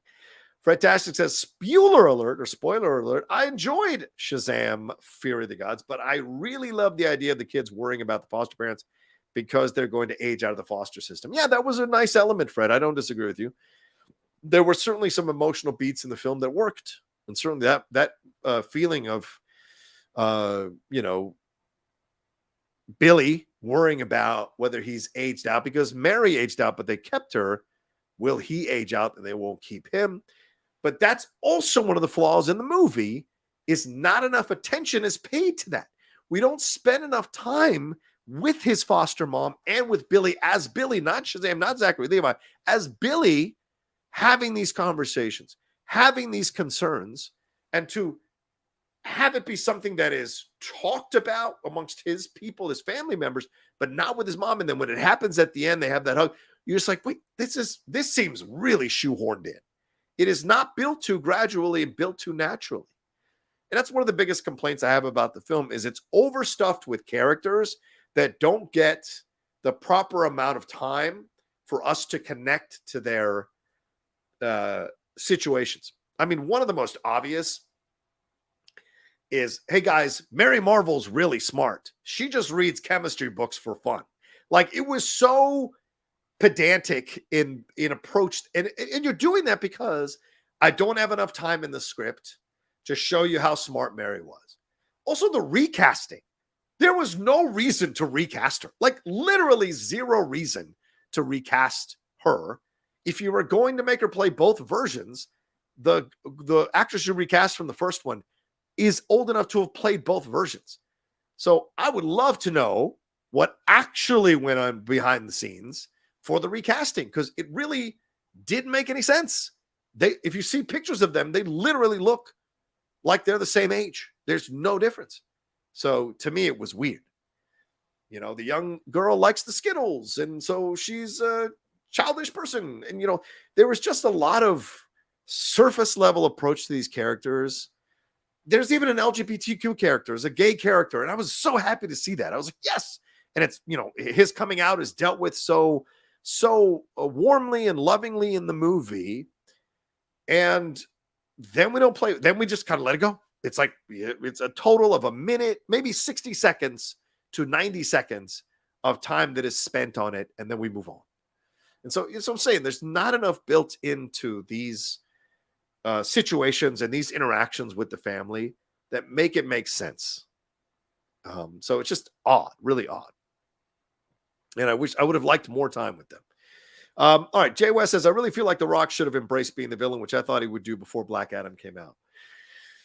Yeah, I mean, yeah, but again, like I said, to him, he didn't see it that way. To him, he's like, I'm a bigger star than Zachary Levi. Why should I play the villain to his hero? I have the cachet to create something else. Was he right? That's a separate conversation. I understand. I'm arguing that he had a right to do it, and he felt that he could do it. And I said this on Twitter. How many of you all anticipated Iron Man to be one of the co-leaders of the Avengers? That in the comics, I think that's not what happened. Captain America is the leader of the Avengers. Period. Is it Storm sometimes? Is it Wanda sometimes? Yeah, and I think Vision even leads them at times. Yes, but it's Captain America.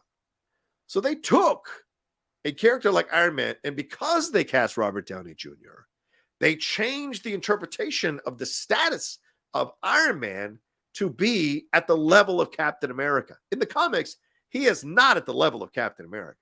But in the live action, they're like, well, yeah, let's make Downey Jr. the same as Chris Evans and Captain America. And arguably because Chris Evans was a newer actor, so you wouldn't necessarily buy him leading the Avengers. Having Tony come in, Robert Downey Jr. is an older actor, as a veteran actor, to kind of balance out those situations worked.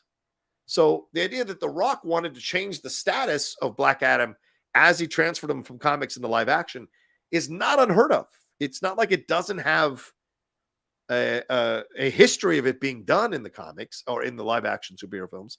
It does. You can change status to these characters, but you got to make it work.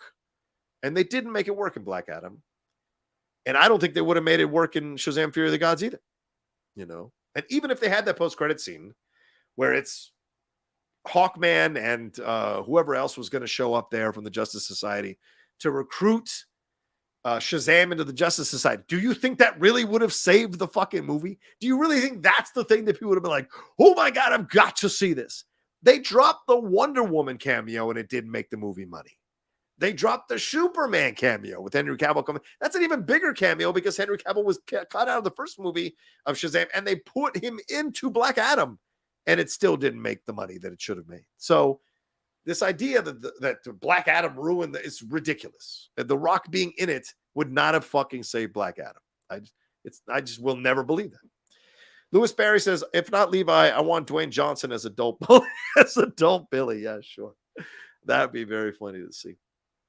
All right, Stamp Hempill says, yeah, what a strange industry. I go crazy if an audience watched my every move fixing a PC and then criticize that I could do that better all the time. I'm glad they do what they do. I'm entertained. That's totally fine, Stan. Absolutely. If they've entertained you and you don't want to spend too much time knowing about how the fuck the sausage is made or what they had to overcome, more power to you, brother, man. More power to you. I think that's the better life, to be honest with you. The blissful enjoyment and not caring about all the drama behind the scenes, that is an incredible life to have, man. And I sometimes envy people like you because I have to know. I'm driven to know. And so that can be a bit of a burden for someone in my situation, for sure. Could we have a Latino Shazam? Fuck, I would love that. Why not? It's certainly possible. All right, so that's all the Streamlabs. Thank you, Joseph, for that one and for the comments. And let me see if I've got any. Super chats, right? Let me see if I've got any Streamlabs that have come through here. I forgot to bring it up. Let me see if I've got any that have come through. Okay, I've got a couple. I got one from I am Two Flycam says, I love The Rock. His movies aren't the best, but I enjoy him. The true issue with DC is one man named Zack Snyder. The fact that none of his films could top 900 million when Marvel and Star Wars were breaking records should tell you plenty. He's stained DC for most. I don't know about all that, man. I don't think I'd go that far, to be honest with you. I think what happened was they wanted to go a certain route, and in the end, it didn't really work out the way they wanted it to work out. And so by the end, this is what we got. So unfortunately, whether you feel that whether it was Zack Snyder ruining things or not, I don't have a way to prove that or not prove that. I would like to think that these DC characters endure in people's minds much more than one person coming in and maybe fumbling their universe, which I don't agree with 100%, but I certainly think there were fumbles or stumbles rather. So I think these characters outlast anybody if you get them right. And I think the reason people aren't, well, there's a myriad of reasons people aren't going to see Shazam Fury of the Gods in the numbers that they were hoping. I think there's a myriad of reasons. I do think the fact it's not connected into a larger universe is a bigger deal than people want to give it credit for. I do think that, this idea that, the Middle America doesn't know about bullshit. Middle America is very well aware of all this stuff. People are very well aware of all this stuff because you're at that age range. They're on TikTok, they're on fucking Twitter, they're on fucking Instagram, Facebook. They're doing all kinds of stuff. They're on all the social media platforms, and all those conversations are happening on all the social media platforms. So they're going to be aware of it. So this idea that they're not aware of it, they don't care about it, I think is phenomenally ridiculous. People are much more in tune to things than you fucking think, So yeah, so the Zack Snyder stuff, yes, maybe didn't 100% work, but I also think these characters endure or can outlast any creator who comes in to do their movies or do their work. All right, let's take a quick break. We still got 195 of you hanging out with me tonight or hanging right now. So let's take a quick break. And I'm going to get some drink in my body, and I'll hit a couple of more of these that just came, or one of these that just came through. And we'll jump into my review, which I'll do for like 15 minutes, and then we'll jump into the other thing. I did not anticipate spending an hour and 15 minutes on The Rock. And should I just wrap it up here? What do you guys think? I mean, it's an hour and 15 minutes. Saber Smith says Rocha needs to read his chat. There's some really good comments in here. Sure. I thought I was. What is it you want me to read, bud? Please. Tell you what. You guys, tell you what, Saber Smith, I nominate you to go and pull the chat things that you want me to address and put them in the chat. Copy and paste them, man. Do a little work. If you want me to read the chat, do a little work so I can read the chat. And I'm going to stop. I'm going to go on a mini break here and get some water. And I'll be right back. Do I have a thing? Oh, God, I don't even have a thing. So I don't even know what I can. I thought I had a thing, but I just got my computer back, so I don't have a thing. So I think what I'll do is just put up this picture of Shazam and Zachary Levi and The Rock, and I'll be right back right after this.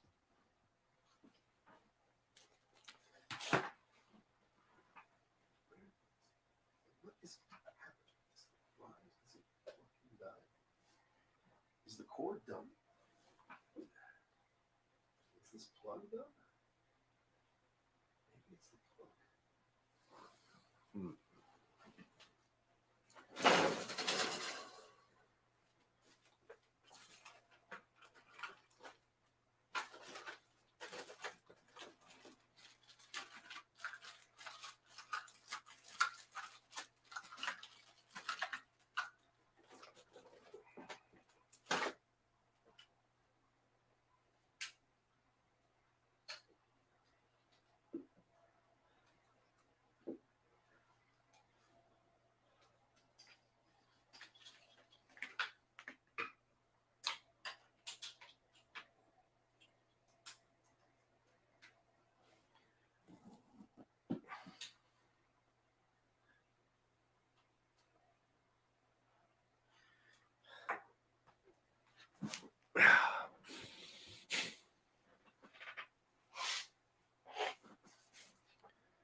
All right, let's try the other camera. I know I'm talking and you guys can hear me, but I'm going to try the other camera here.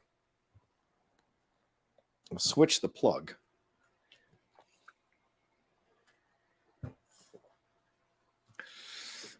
If it conks out on me again, then so be it.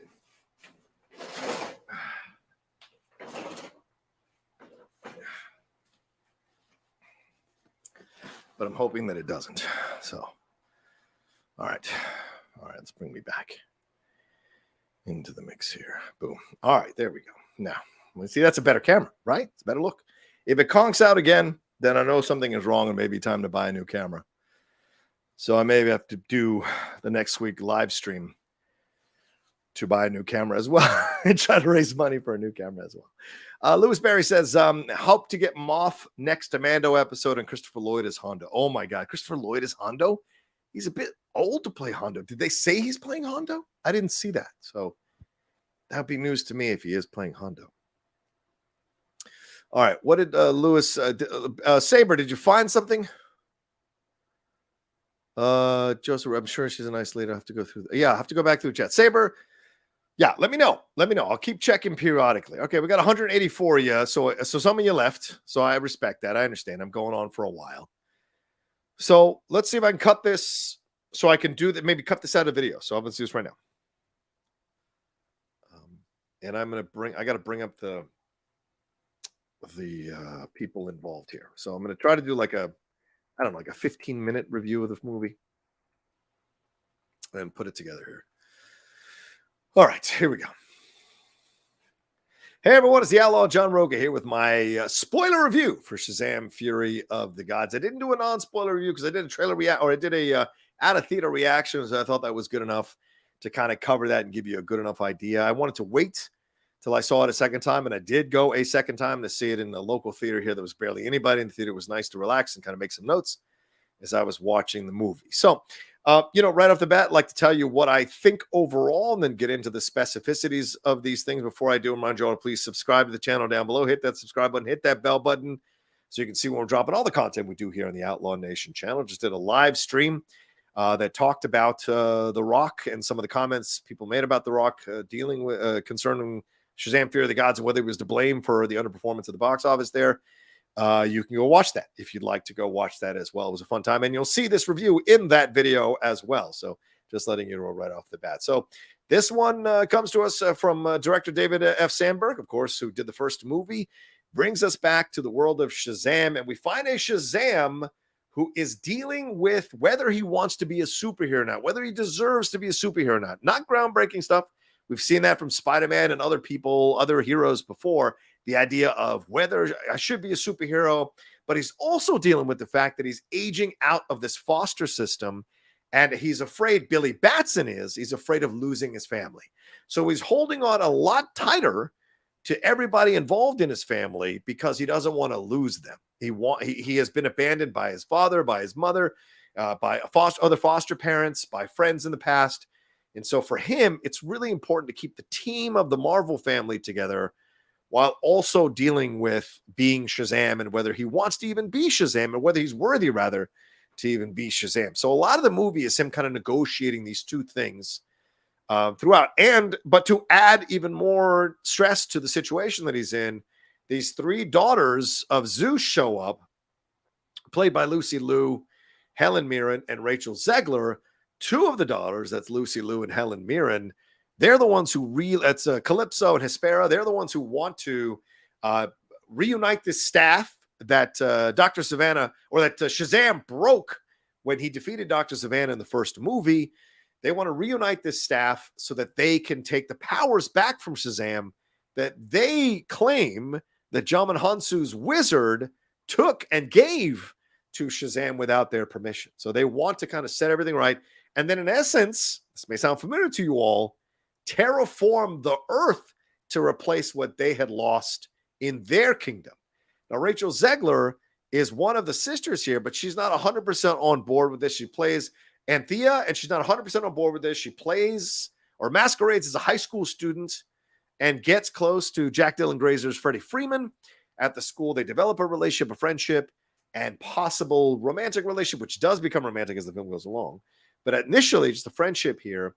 And we see this idea that she wants Freddy to embrace being a hero without having to transform into a superhero, to understand that the superhero is from the outside in. And that's what essentially she wants him to grasp, not superhero Freddy, but Freddie Freeman. So that's the real hero, is who he is as a person.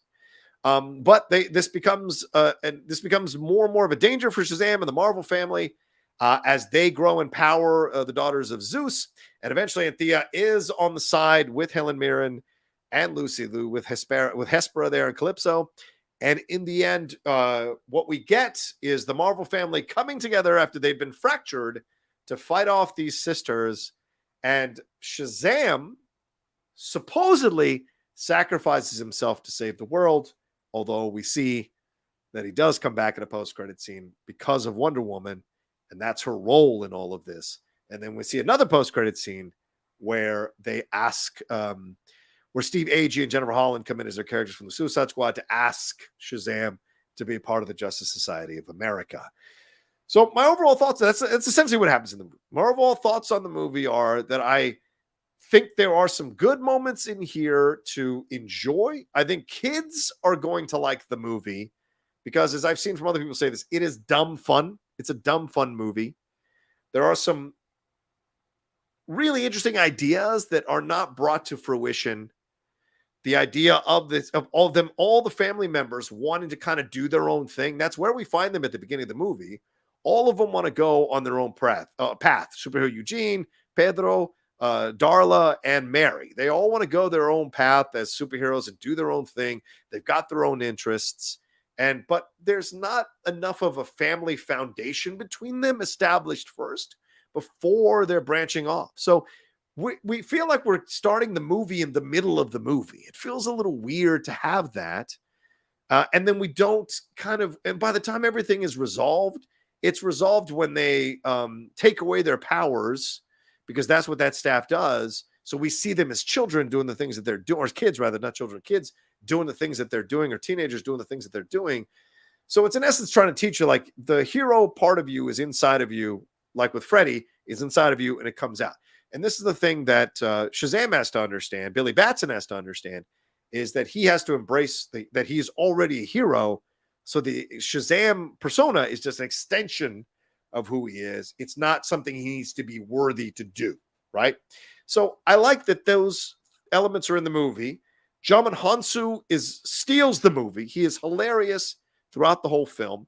I didn't expect that, and I was blown away by that.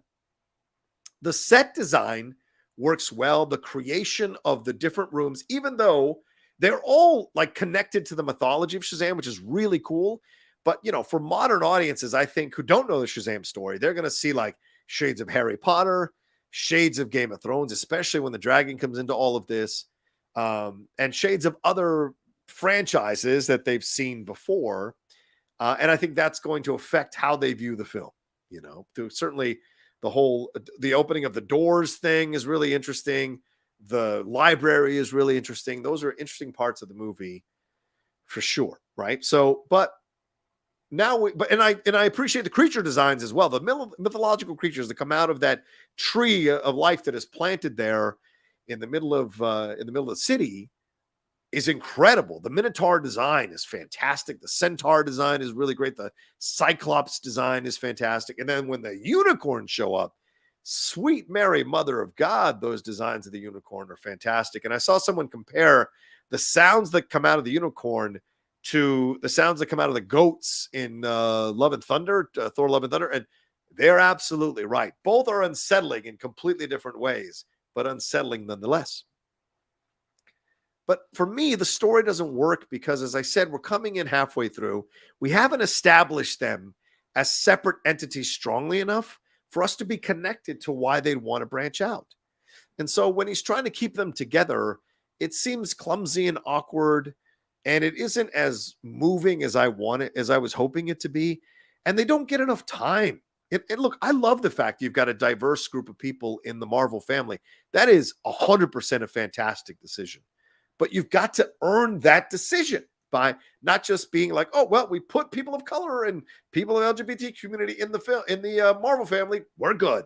and we'll just touch upon them every few minutes for a few seconds and move on. And no, that there should have been much more time with them all talking and having conversations.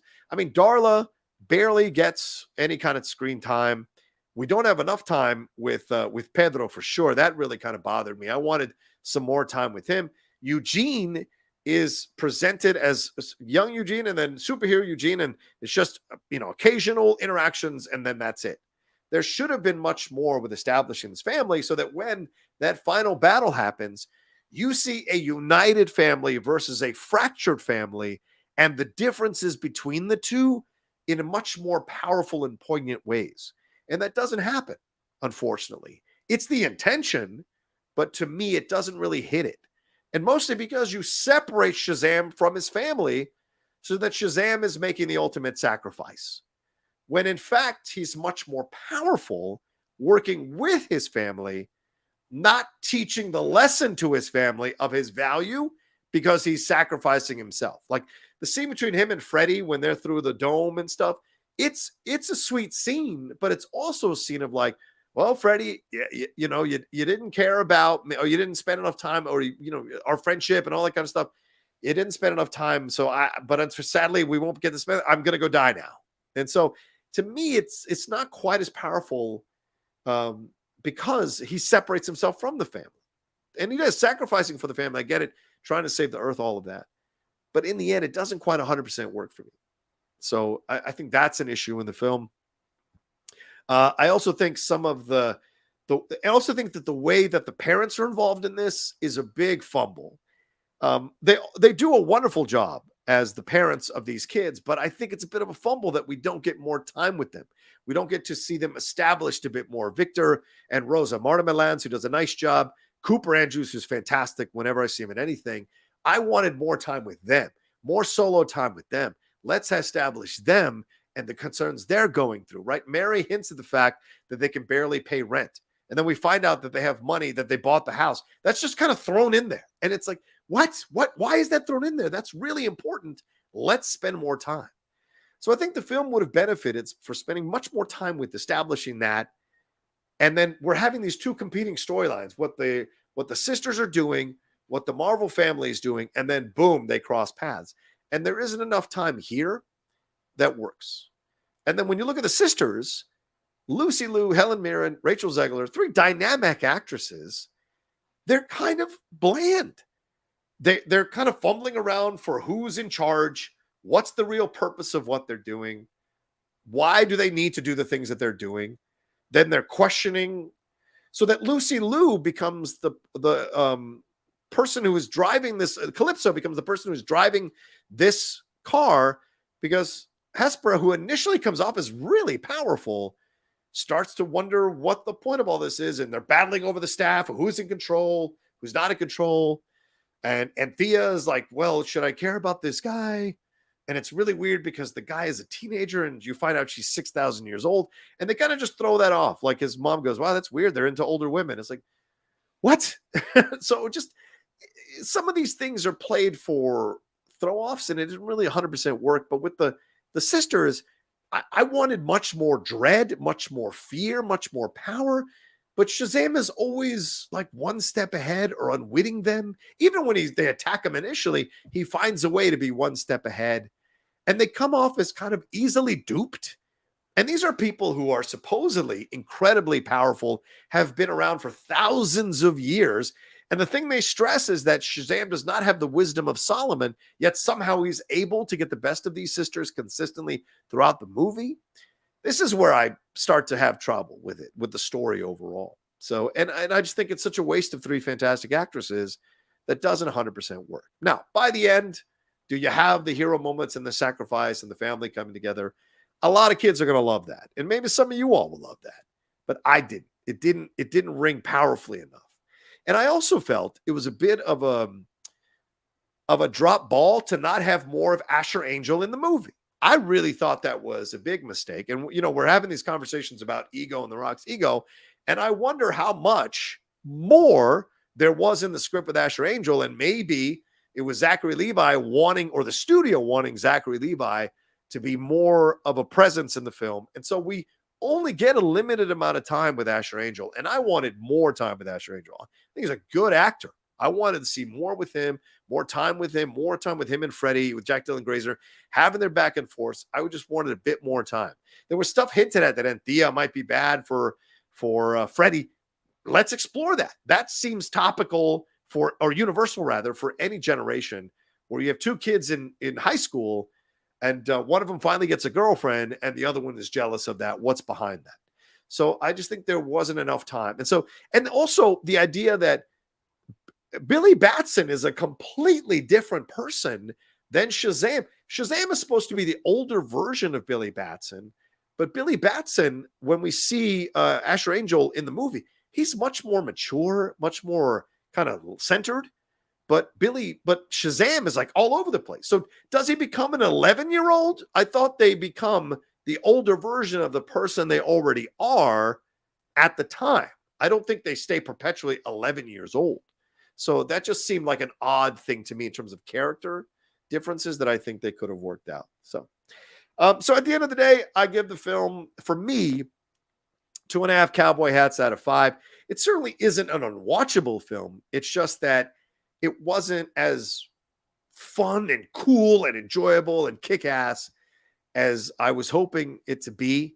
And I thought it fumbled its way through what it was doing. And by the end, I was just left feeling disappointed by it all. And I think that's how I described it in my Twitter, is that the film was a disappointment overall when I was expecting so much more from this. And I should have brought it up here to kind of read to everybody so that you can get my full thoughts on it as I wrap up my review on this, because I do want to make sure we hit this so that I can put it on Rotten Tomatoes. Here we go. So Shazam! Fear of the Gods is a disappointment overall. A really trying hard to make you laugh movie that uses catchphrases to replace human interactions, delivers unearned emotional payoffs, turns these 3 damn good actresses into powerful ancient villains who are bland and easily duped here, and smashes Sandberg's horror tones and onto the rocks of Norman Rockwell's idea of family. The jokes mostly fall flat for me. The action is uninspired. The hero's journey is frustratingly shallow, and ridiculous scenarios are used as heroic moments.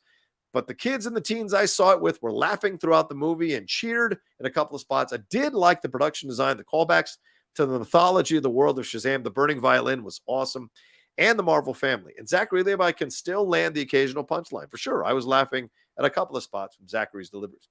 However, it worked less for me than the first one, and that's saying something, because the first one I wasn't 100% a big fan of.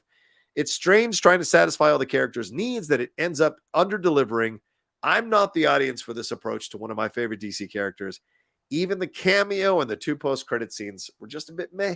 So at the end of the day, 2.5 out of 5. So that's my thoughts on Shazam! Fear of the Gods. If you have different thoughts or you agree with my thoughts, let me know down in the comments section below. Hit a like on this video, share it on social media, and more than anything else, subscribe to the channel and hit that bell button so you see when we're dropping all the content we do here on the Outlaw Nation channel. All right, that's my spoiler review. Love you guys. Take care of yourselves. Be well, and I'll talk to you next time with another brand new review here on the Outlaw Nation.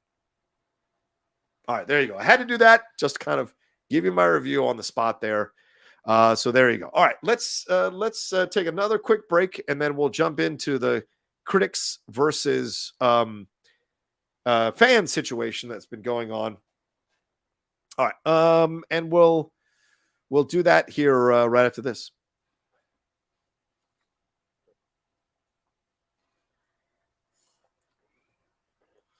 All right, the last thing I wanted to bring up here is the critics versus fan stuff that was kind of ignited over the weekend. Some people posting a paragraph from A.O. Scott's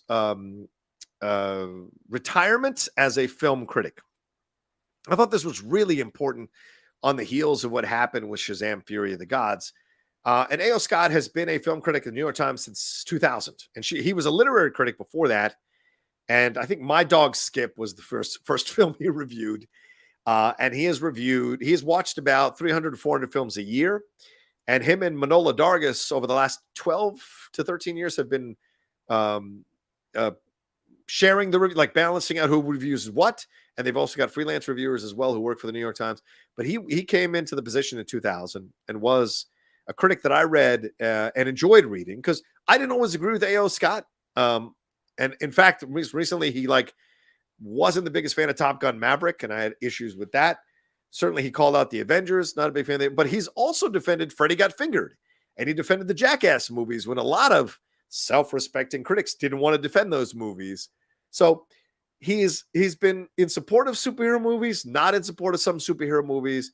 He's, talked about highfalutin movies and foreign films, but also defended stuff like Jackass and Freddy Got Fingered. So I like the fact that he's an intelligent critic who can back up his points of views, back up his analysis with well thought out and challenging reasoning behind his points of views.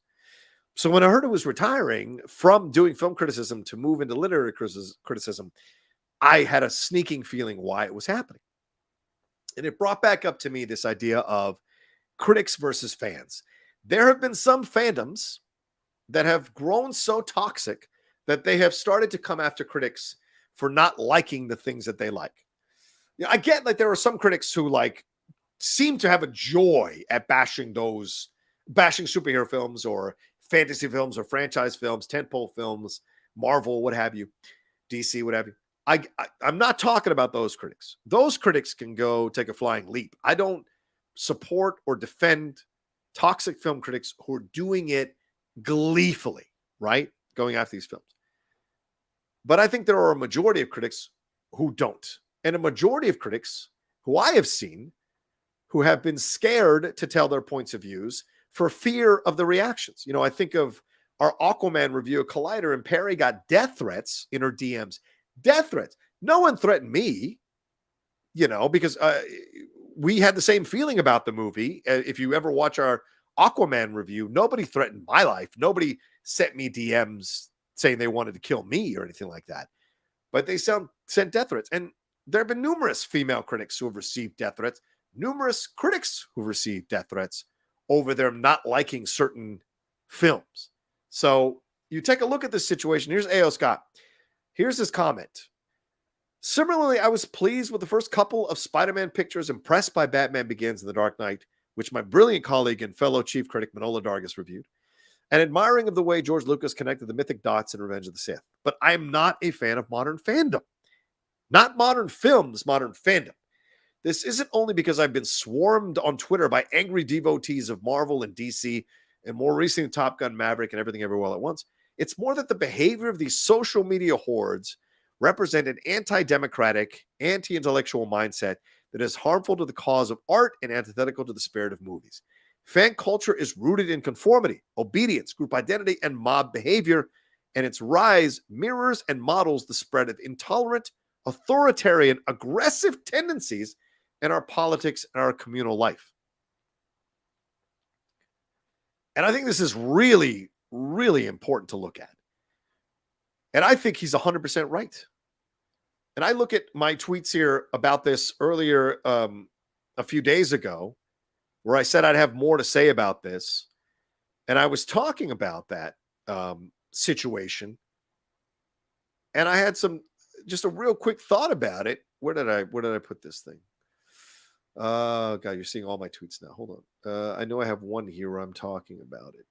Yeah, here it goes. I've got this is off Kevin the Critic, at Kevin_the Critic. A film critic retired recently because people online couldn't bear reading an opinion different from their own and attacked him for it. Media criticism should not now nor ever be an echo chamber where any dissenting opinion is diminished. I agree. And I said, I've got a thread coming about this later today, but I'll just say this right now. The fanaticism that some people are embracing as they attack legitimate criticism of the superhero films or franchises is making them look like MAGA nuts who can't handle any criticism of Trump. And I think A.O. Scott is saying the same thing. If you can't review a film without fear that people are going to come after you and attack you, then there's something wrong. What happened to the days of people opening their fucking minds and being intelligent enough to hear other people's points of views, other people's reasonings, and you don't have to agree with that, but it can open your mind to view films differently. And I'm really concerned about this because I see people participating in this nonsense in our own sphere of critics and pundits, reviewers, who are telling you to go see certain movies that are not getting good reviews. Because if you don't, then they're going to stop making these movies. No. Encourage the studios to make better movies so that people will show up to enjoy these movies. Pushing people to go see medium level, mediocre movies, superhero movies, will only encourage the studios to keep making mediocre, medium level, movies, because the public is satisfied with that level of quality. So we don't need to make great ones. We don't need to work harder, spend more time, do more rewrites, look at things more analytically. We don't need to spend more time doing that. Those idiots will now go watch anything. So fuck it. So I think that's super dangerous to advocate and push people to go see these films when they're not good films. And I think that's a dangerous thing to do. It's a dangerous message to send.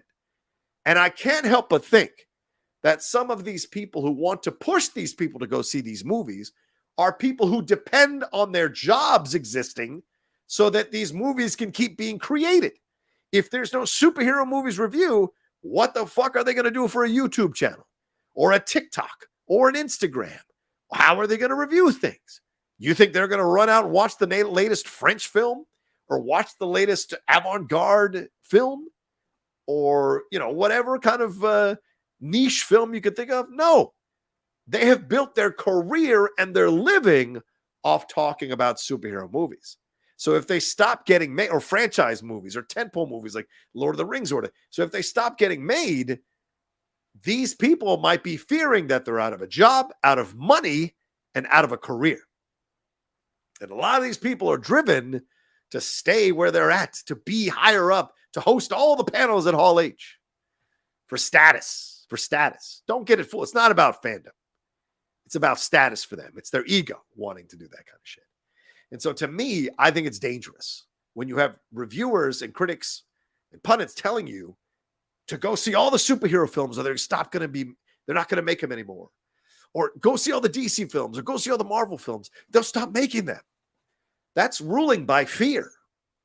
We as a public have a right to demand better product, better attention being paid, better effort from these studios and creatives to make better movies that will inspire multiple generations to revisit these films and discover these films. Because, as I said at the opening of this show, superhero films, since I was a kid, and I'm talking Superman the movie, have inspired, elevated, taught, changed me fundamentally as a human being, and made me look at the world with hope, with possibility. Because we want to aspire to be that. We want to be that good. We want to be that caring. We want to be able to sacrifice to save the world. That's what I think inherently in a lot of human beings is this desire to want to save the world, make the world a better place. And superheroes in a majority of the movies and the comic books are created to do just that. So for some of us, when we see these movies come out and we can tell there wasn't enough effort put in, or they were slapdashed together, God, don't get me started on the Venom films, we are insulted by it and we're hurt by it. And so we use our brains to analytically look at these movies and map out exactly why they didn't work.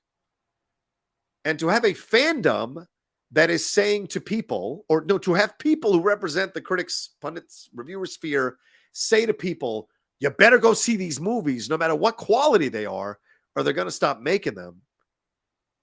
I think that's phenomenally irresponsible. The smarter move is to understand that some of these movies aren't working and to encourage studios and creatives to do better. But the reason a lot of them won't do that, and I don't say that there's a lot of them, but of the people that say to go see them no matter what, a lot of them don't want to ruin their contacts with studios, with directors, with actors, because they get such an ego stroke interviewing them, taking pictures with them, claiming that they're friends, having them on their phones, their numbers on their phones. They lord that. They like crow about that nonsense. And so you have to doubt their objective approach to things, rather, because they're doing that nonsense. So I've never been one of those people that wants that. Look, I've interviewed The Rock twice. I love The Rock. I'll call out The Rock, but I'll also defend The Rock.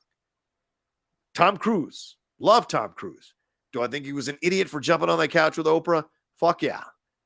Do I think he's redeemed his career, redeemed himself? Yes. Do I like the Scientology stuff? Fuck no. So I can be honest because I don't care about that shit. I don't live off, oh my God, what if I lost my connection to this or that? Or what if I don't have this person in my, I don't need that ego stroke. It's about being honest. I want to look myself in the mirror in the morning. And so I think it's irresponsible of some people to be pushing this idea that they should be going, that people should be going to these films no matter what. Now, when you look at it from me as a Latino, I was upset that people didn't go see In the Heights or West Side Story. And at the Star Wars panel, I called it out at this recent Star Wars celebration in Anaheim because we don't have 10 years or 13, or how many, it's 14 years or 15 years of movies that were Latino led and Latino established and Latino franchise, Latino multiverses. We don't have that shit. So when we get a chance to lead films, it's a different situation. I think we should all go see those films to support those films so that better ones can be. And look, it's not like In the Heights is a bad movie. It's not. It's not like West Side Story is a bad movie. Those are two good movies that were ignored by a lot of Latino viewers. And if we want more Latino people, if we want more Latino leads or Latino characters being put in higher places, then we've got to support it. Whereas with comic book movies, they're already very well established. So to be like, well, go see it no matter what the quality is the incorrect approach. You've got to encourage the studios and the creatives to do better so that more people can see it. And by the way, if they do better and more people can go see these movies because they're better movies, then that is the surefire way to make sure everybody gets to eat at the table.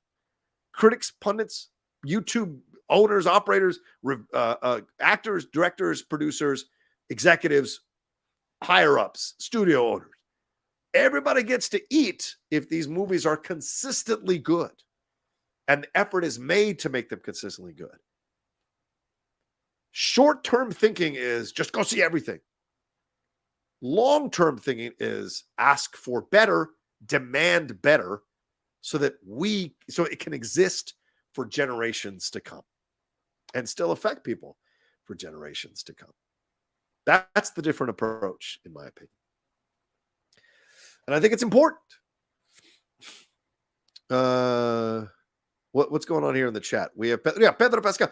If no one had seen The Mandalorian, I'm telling you right now, Pedro Pascal would not be the lead of The Last of Us. There's a very real possibility, right? So these are with the Latino side of things. That's my approach. But with the superhero things, is something completely different. And so I think it's super dangerous to be going after critics. Critics are so essential to our movie-going experience, especially for young people, because young people's brains, I don't care how ahead of the curve you think you are, how cool you are, how on top of it you are, how smart you are, how much beyond your years you are, your brain is still fucking forming itself. It isn't formed until 25 for a majority of people. Yes, it's that 1 in 50 million whose brain somehow develops faster than others. Knock yourself out, baby Fenster. But overall, most people are still developing. So when you're a young teen coming into film, you want to turn to the great critics so they can teach you how to analyze a film. They can show you how to look at a film. It's not that they influence your opinion of a movie. You will inherently like or not like a movie, depending on how you're made constitutionally, how your emotional constitution and mental constitution is constructed. How you are as a person will determine what films you like, okay? But how you analyze them, speak about them, review them, break them down, chew them over, and talk about them with your friends who are fellow cinephiles or fellow lovers of film. That's what film critics' purpose, that's what they are. And people have been calling for the death of cinema since 1935. Let's just to make that clear. There have been articles, books written. Pauline Kael, who Tarantino's rumored to be doing his next movie about, the movie critic, wrote a 2-book missive on the death of cinema in the 1970s. People called it on the death of cinema in the 1950s when TV came around. So people have been crowing about the death of cinema for decades, and yet we still have these incredible, life-altering, epic, classic, modern classic, instant classic films that come down. We have global films that are now becoming more and more a part of the pop culture zeitgeist because people seek out more influences. People seek out different approaches to and perspectives and points of views from different parts of the world. At some point, we are going to get a German superhero film or a Spanish superhero film that is mainstream or an Asian superhero film that is mainstream. We're going to get that made in those languages, because we inherently as a human species seek entertainment, seek movies or entertainment that challenges us and transports us and teaches us. And so if you want to get into this business, reading the critics, listening to the critics is essential. So when toxic fandoms turn on critics, I think it's self-serving. I think it's detrimental to the overall construction and creation of movies, and will lead to us getting less and less well-made films, good films, and we will get fucking 99-cent store movies and believe that these are classics. We'll get clearance rack films and try to have people convince us that these are, high-level films. That shit needs to end. Now, I'm not going to call people out on Twitter when they do it because that ain't my fucking business and I don't need more battles in my life. But I have a channel to talk about it. And so when I see that shit happening on Twitter or on social media anywhere, really, because I saw it in multiple places, it gets me upset because I am a fan of movies first and foremost. I am a fan of these comic book characters and superheroes first and foremost. But I am also a critic and an analyst. And I like that I can have my foot in both sides of the fence so that I can look at things from both of those points of views. When someone veers too far over on the other side of the fence, who does not have the best interest of everything in mind and is only thinking of themselves because they want to still have a career and they want to be able to talk about these movies for the rest of their lives because what else are they going to do? I kind of don't fucking think of that person as authentic or real or someone I need to listen to. So it's really important to understand that. So I'm a part of a critics organization. Full disclosure, I'm the board member of the Hollywood Critics Association. I am not a part of the Critics' Choice Association. I'm not a part of that or the Hollywood Foreign Press or anything like that. I'm happy being in the HCA. I like being a critic. I like having conversations with my fellow critics about movies because I enjoy intellectual back and forths about a movie. I love it. Discussions. I don't like masturbating fandoms. Fandoms that just sit around jagging off to whatever the fuck they liked. Give me objective analysis. Give me legitimate intellectual analysis. Look at plot, themes, theory. This is why I do the Cinephiles. Because of what I do with Steve Morris, we break those films down to the bone, to the sinews, to the veins, because we love those films. And I enjoy that because we break it. We're doing autopsies on these films and then sewing the body back together by the end of our conversations. And I enjoy that. And I get real nervous when I see fandoms want to go after critics and destroy them because they dare to have a different opinion than theirs. And they claim the critics are the toxic ones. That's some real gaslighting going on there. And it is very MAGA level shit that they're doing. It's Maggian, it's Trumpian what they're doing. And that is dangerous. And that shit needs to stop. And more people should be coming out against that kind of stuff. More and more people in our platform should become, but they're not, because they're afraid to lose subscribers, or afraid to lose followers, or afraid to lose patrons. Oh no, there it is. Or afraid to lose camera. Oh, eventually I knew it was going to happen. So we'll go back to the FaceTime. There we go. Now let's pull this down. So that's the situation there. So that, I just had to get my 2 cents out about that. So, all right. Let me see. Did I have people? So I'm ending this here, because I know we're getting into 2 hours, so I should wrap up here. There's 165 of you still hanging out. Thank you so much. We had 220.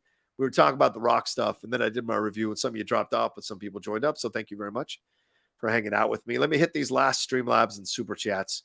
Louis Barry says, by the way, the first promo image of Blue Beetle is out. Oh, really? Well, I'm going to save that for the Geek Buddies, so I'm not going to talk about it or take a look at that as well. But wait, I'm being petty about please. Okay, I'm not talking about Campia, by the way. I don't watch John's stuff, and I don't get involved in it, and I can't imagine he watches my stuff either. So, Lois Barry says Shazam 2 is okay, but not as good as 1. Jack stole it. Oh yeah, Jack Dylan Grazer was great. I thought he was really good in the movie. Stam Hamler says, don't mean to step on the rock / Shazam thing. When's the next Jedi Way? I love what you do. I'm ready for some Jedi philosophy, but I keep missing. Our next show is tomorrow night, Wednesday night, Stan. We are doing that, and we've got a special guest, which we'll announce tomorrow morning, who's going to be joining us for our Mandalorian review and talking about what's going on in the world of Star Wars. So thank you, Stan, for asking about that. So look for that tomorrow night. I'm going to have the main show of the Geek Buddies in the morning, and then after that will be later on that night will be the review of The Mandalorian with Laura Kelly and I. Qui-Gon Queegs says, criticism is great for understanding movies and doesn't mean you can't like or love a movie. I can love a movie that is poorly structured, but I understand the flaw because of good critics. Yeah, and that's the fascinating thing to me, Qui-Gon Queegs. So many of these toxic fandoms get upset at these critics, or these critics are the ones who are encouraging people not to go see the movie because they're giving bad reviews. People are going to go see a fucking movie if they want to go see a fucking movie. Okay? I don't think critics are stopping millions upon millions of people from going to see movies. If you've done a good job marketing, I can show you the Transformers films. Those things were destroyed by critics, yet made $4.5 billion cumulative over all those films. So, critics are there as a guideline, as a teaching tool, and they're an essential part of film creation or filmmaking or films being out for us to consume. And so, yeah, I hear you. Oh, man. So, he said, I appreciate your sense, though I got in after 1 cent had already passed. Okay, no worries. Can you do a quick bio on Blue Beetle? I can't actually right now. Like I said, we're going to talk about it on the Geek Buddies tomorrow. If there's a first design out, I will definitely be talking about it. Louis Bear says, I want Ahsoka meeting the Bad Batch next episode. That seems to be what they're hinting at. So we shall see. And yes, Shannon will be back. So Shannon will be in tomorrow. Let's see. Jim Fan says, I use critic reviews as a way to gauge different perspectives, not as a way to argue that why that critic is wrong or right about their opinion. I try to filter out the toxicity and follow people like yourself where I value your take / opinion. Thank you, Jim. I appreciate that. Yeah, I'm not trying to court the DC fans or the Marvel fans. I realize that I just need to be myself, for better or worse. I can't play that game. Other people can play that game. They're better at playing that game. They're going to pick up fans left and knock yourselves out, because eventually you're going to be enslaved to the fans and having to please the fans. And don't be surprised when your rhetoric gets wilder and wilder, just like the MAGA people, the MAGA hosts of those shows, those far-right shows, their rhetoric gets wilder and wilder and more conspiracy-laden because they have to keep feeding the beast. I don't want to feed the beast. I'm going to be myself, and if there's food for you to eat, fucking great. But I'm not going to keep feeding the beast, because that's not how I'm built. So, building a cult one way. Exactly, yes. I don't believe in that nonsense. All right, well, there you go. Let's wrap it up there, because I know I'm at 2 hours, so I should go to bed, and you all should go. Well, not go to bed. I should get some dinner, and you all hang out and do your things as well. Thank you so much for joining me tonight. I didn't know what to expect. I thought I was only going to do an hour show, and I just kind of popped on because I felt I needed to say some things. Even my girlfriend was like, "Why? Why are you going live? Just relax." And I was like, "No, I got to do something." And I felt the need to talk about all this stuff. So I hope you all got something out of it. I hope maybe you saw things from a different point of view. I hope I didn't hurt anybody's feelings, and I just hope you guys got where I'm coming from. You don't have to agree, right? I'm not ever trying to make you agree with me. I'm only trying to make you understand where I'm coming from. And understanding is not agreement. And so I want to make that clear. And so I hope you guys got something out of this because I love you all and I appreciate you all being a part of the Outlaw Nation. And speaking of which, please remember to subscribe one more time. Subscribe to the channel down below. Hit that subscribe button. Hit that bell button so you see when we're dropping all the content. Head on over to Twitch. Follow me there, the Outlaw Nation on Twitch. And, of course, the Patreon. Patreon.com/John Rocha. As you see here, multiple tiers for you all to be a part of. Hangouts. Watch-alongs are coming. And I'm going to be sending an email to all my patrons to ask them what they want to see in terms of benefits from me as a patron because I've got a little more time now with the top 10, sadly, resting in peace. And we've put the John Wendy show on hiatus. So I've got a little more time to fill the stuff in and do some content. And so some of you hopefully will join the Patreon and maybe encourage me to try and do new things. Maybe you've seen stuff on other patrons that you can give me ideas to do on there for sure. So you guys are awesome. Take care of yourselves. I love you madly. Follow me at the Rocha Says on Twitter, Instagram, and TikTok. And look out for the Geek Buddies tomorrow and the Jedi Way tomorrow. And thanks for letting this man rant for a little while. I appreciate it. Or vent for a little while. I appreciate it. You guys are awesome. Take care of yourselves. Be well. I'll talk to you next time. Oh, yeah. Don't remember to leave a comment down below and hit a like on this video. And I'll talk to you next time with another brand new impromptu episode of The Nation here on the Outlaw Nation. Peace.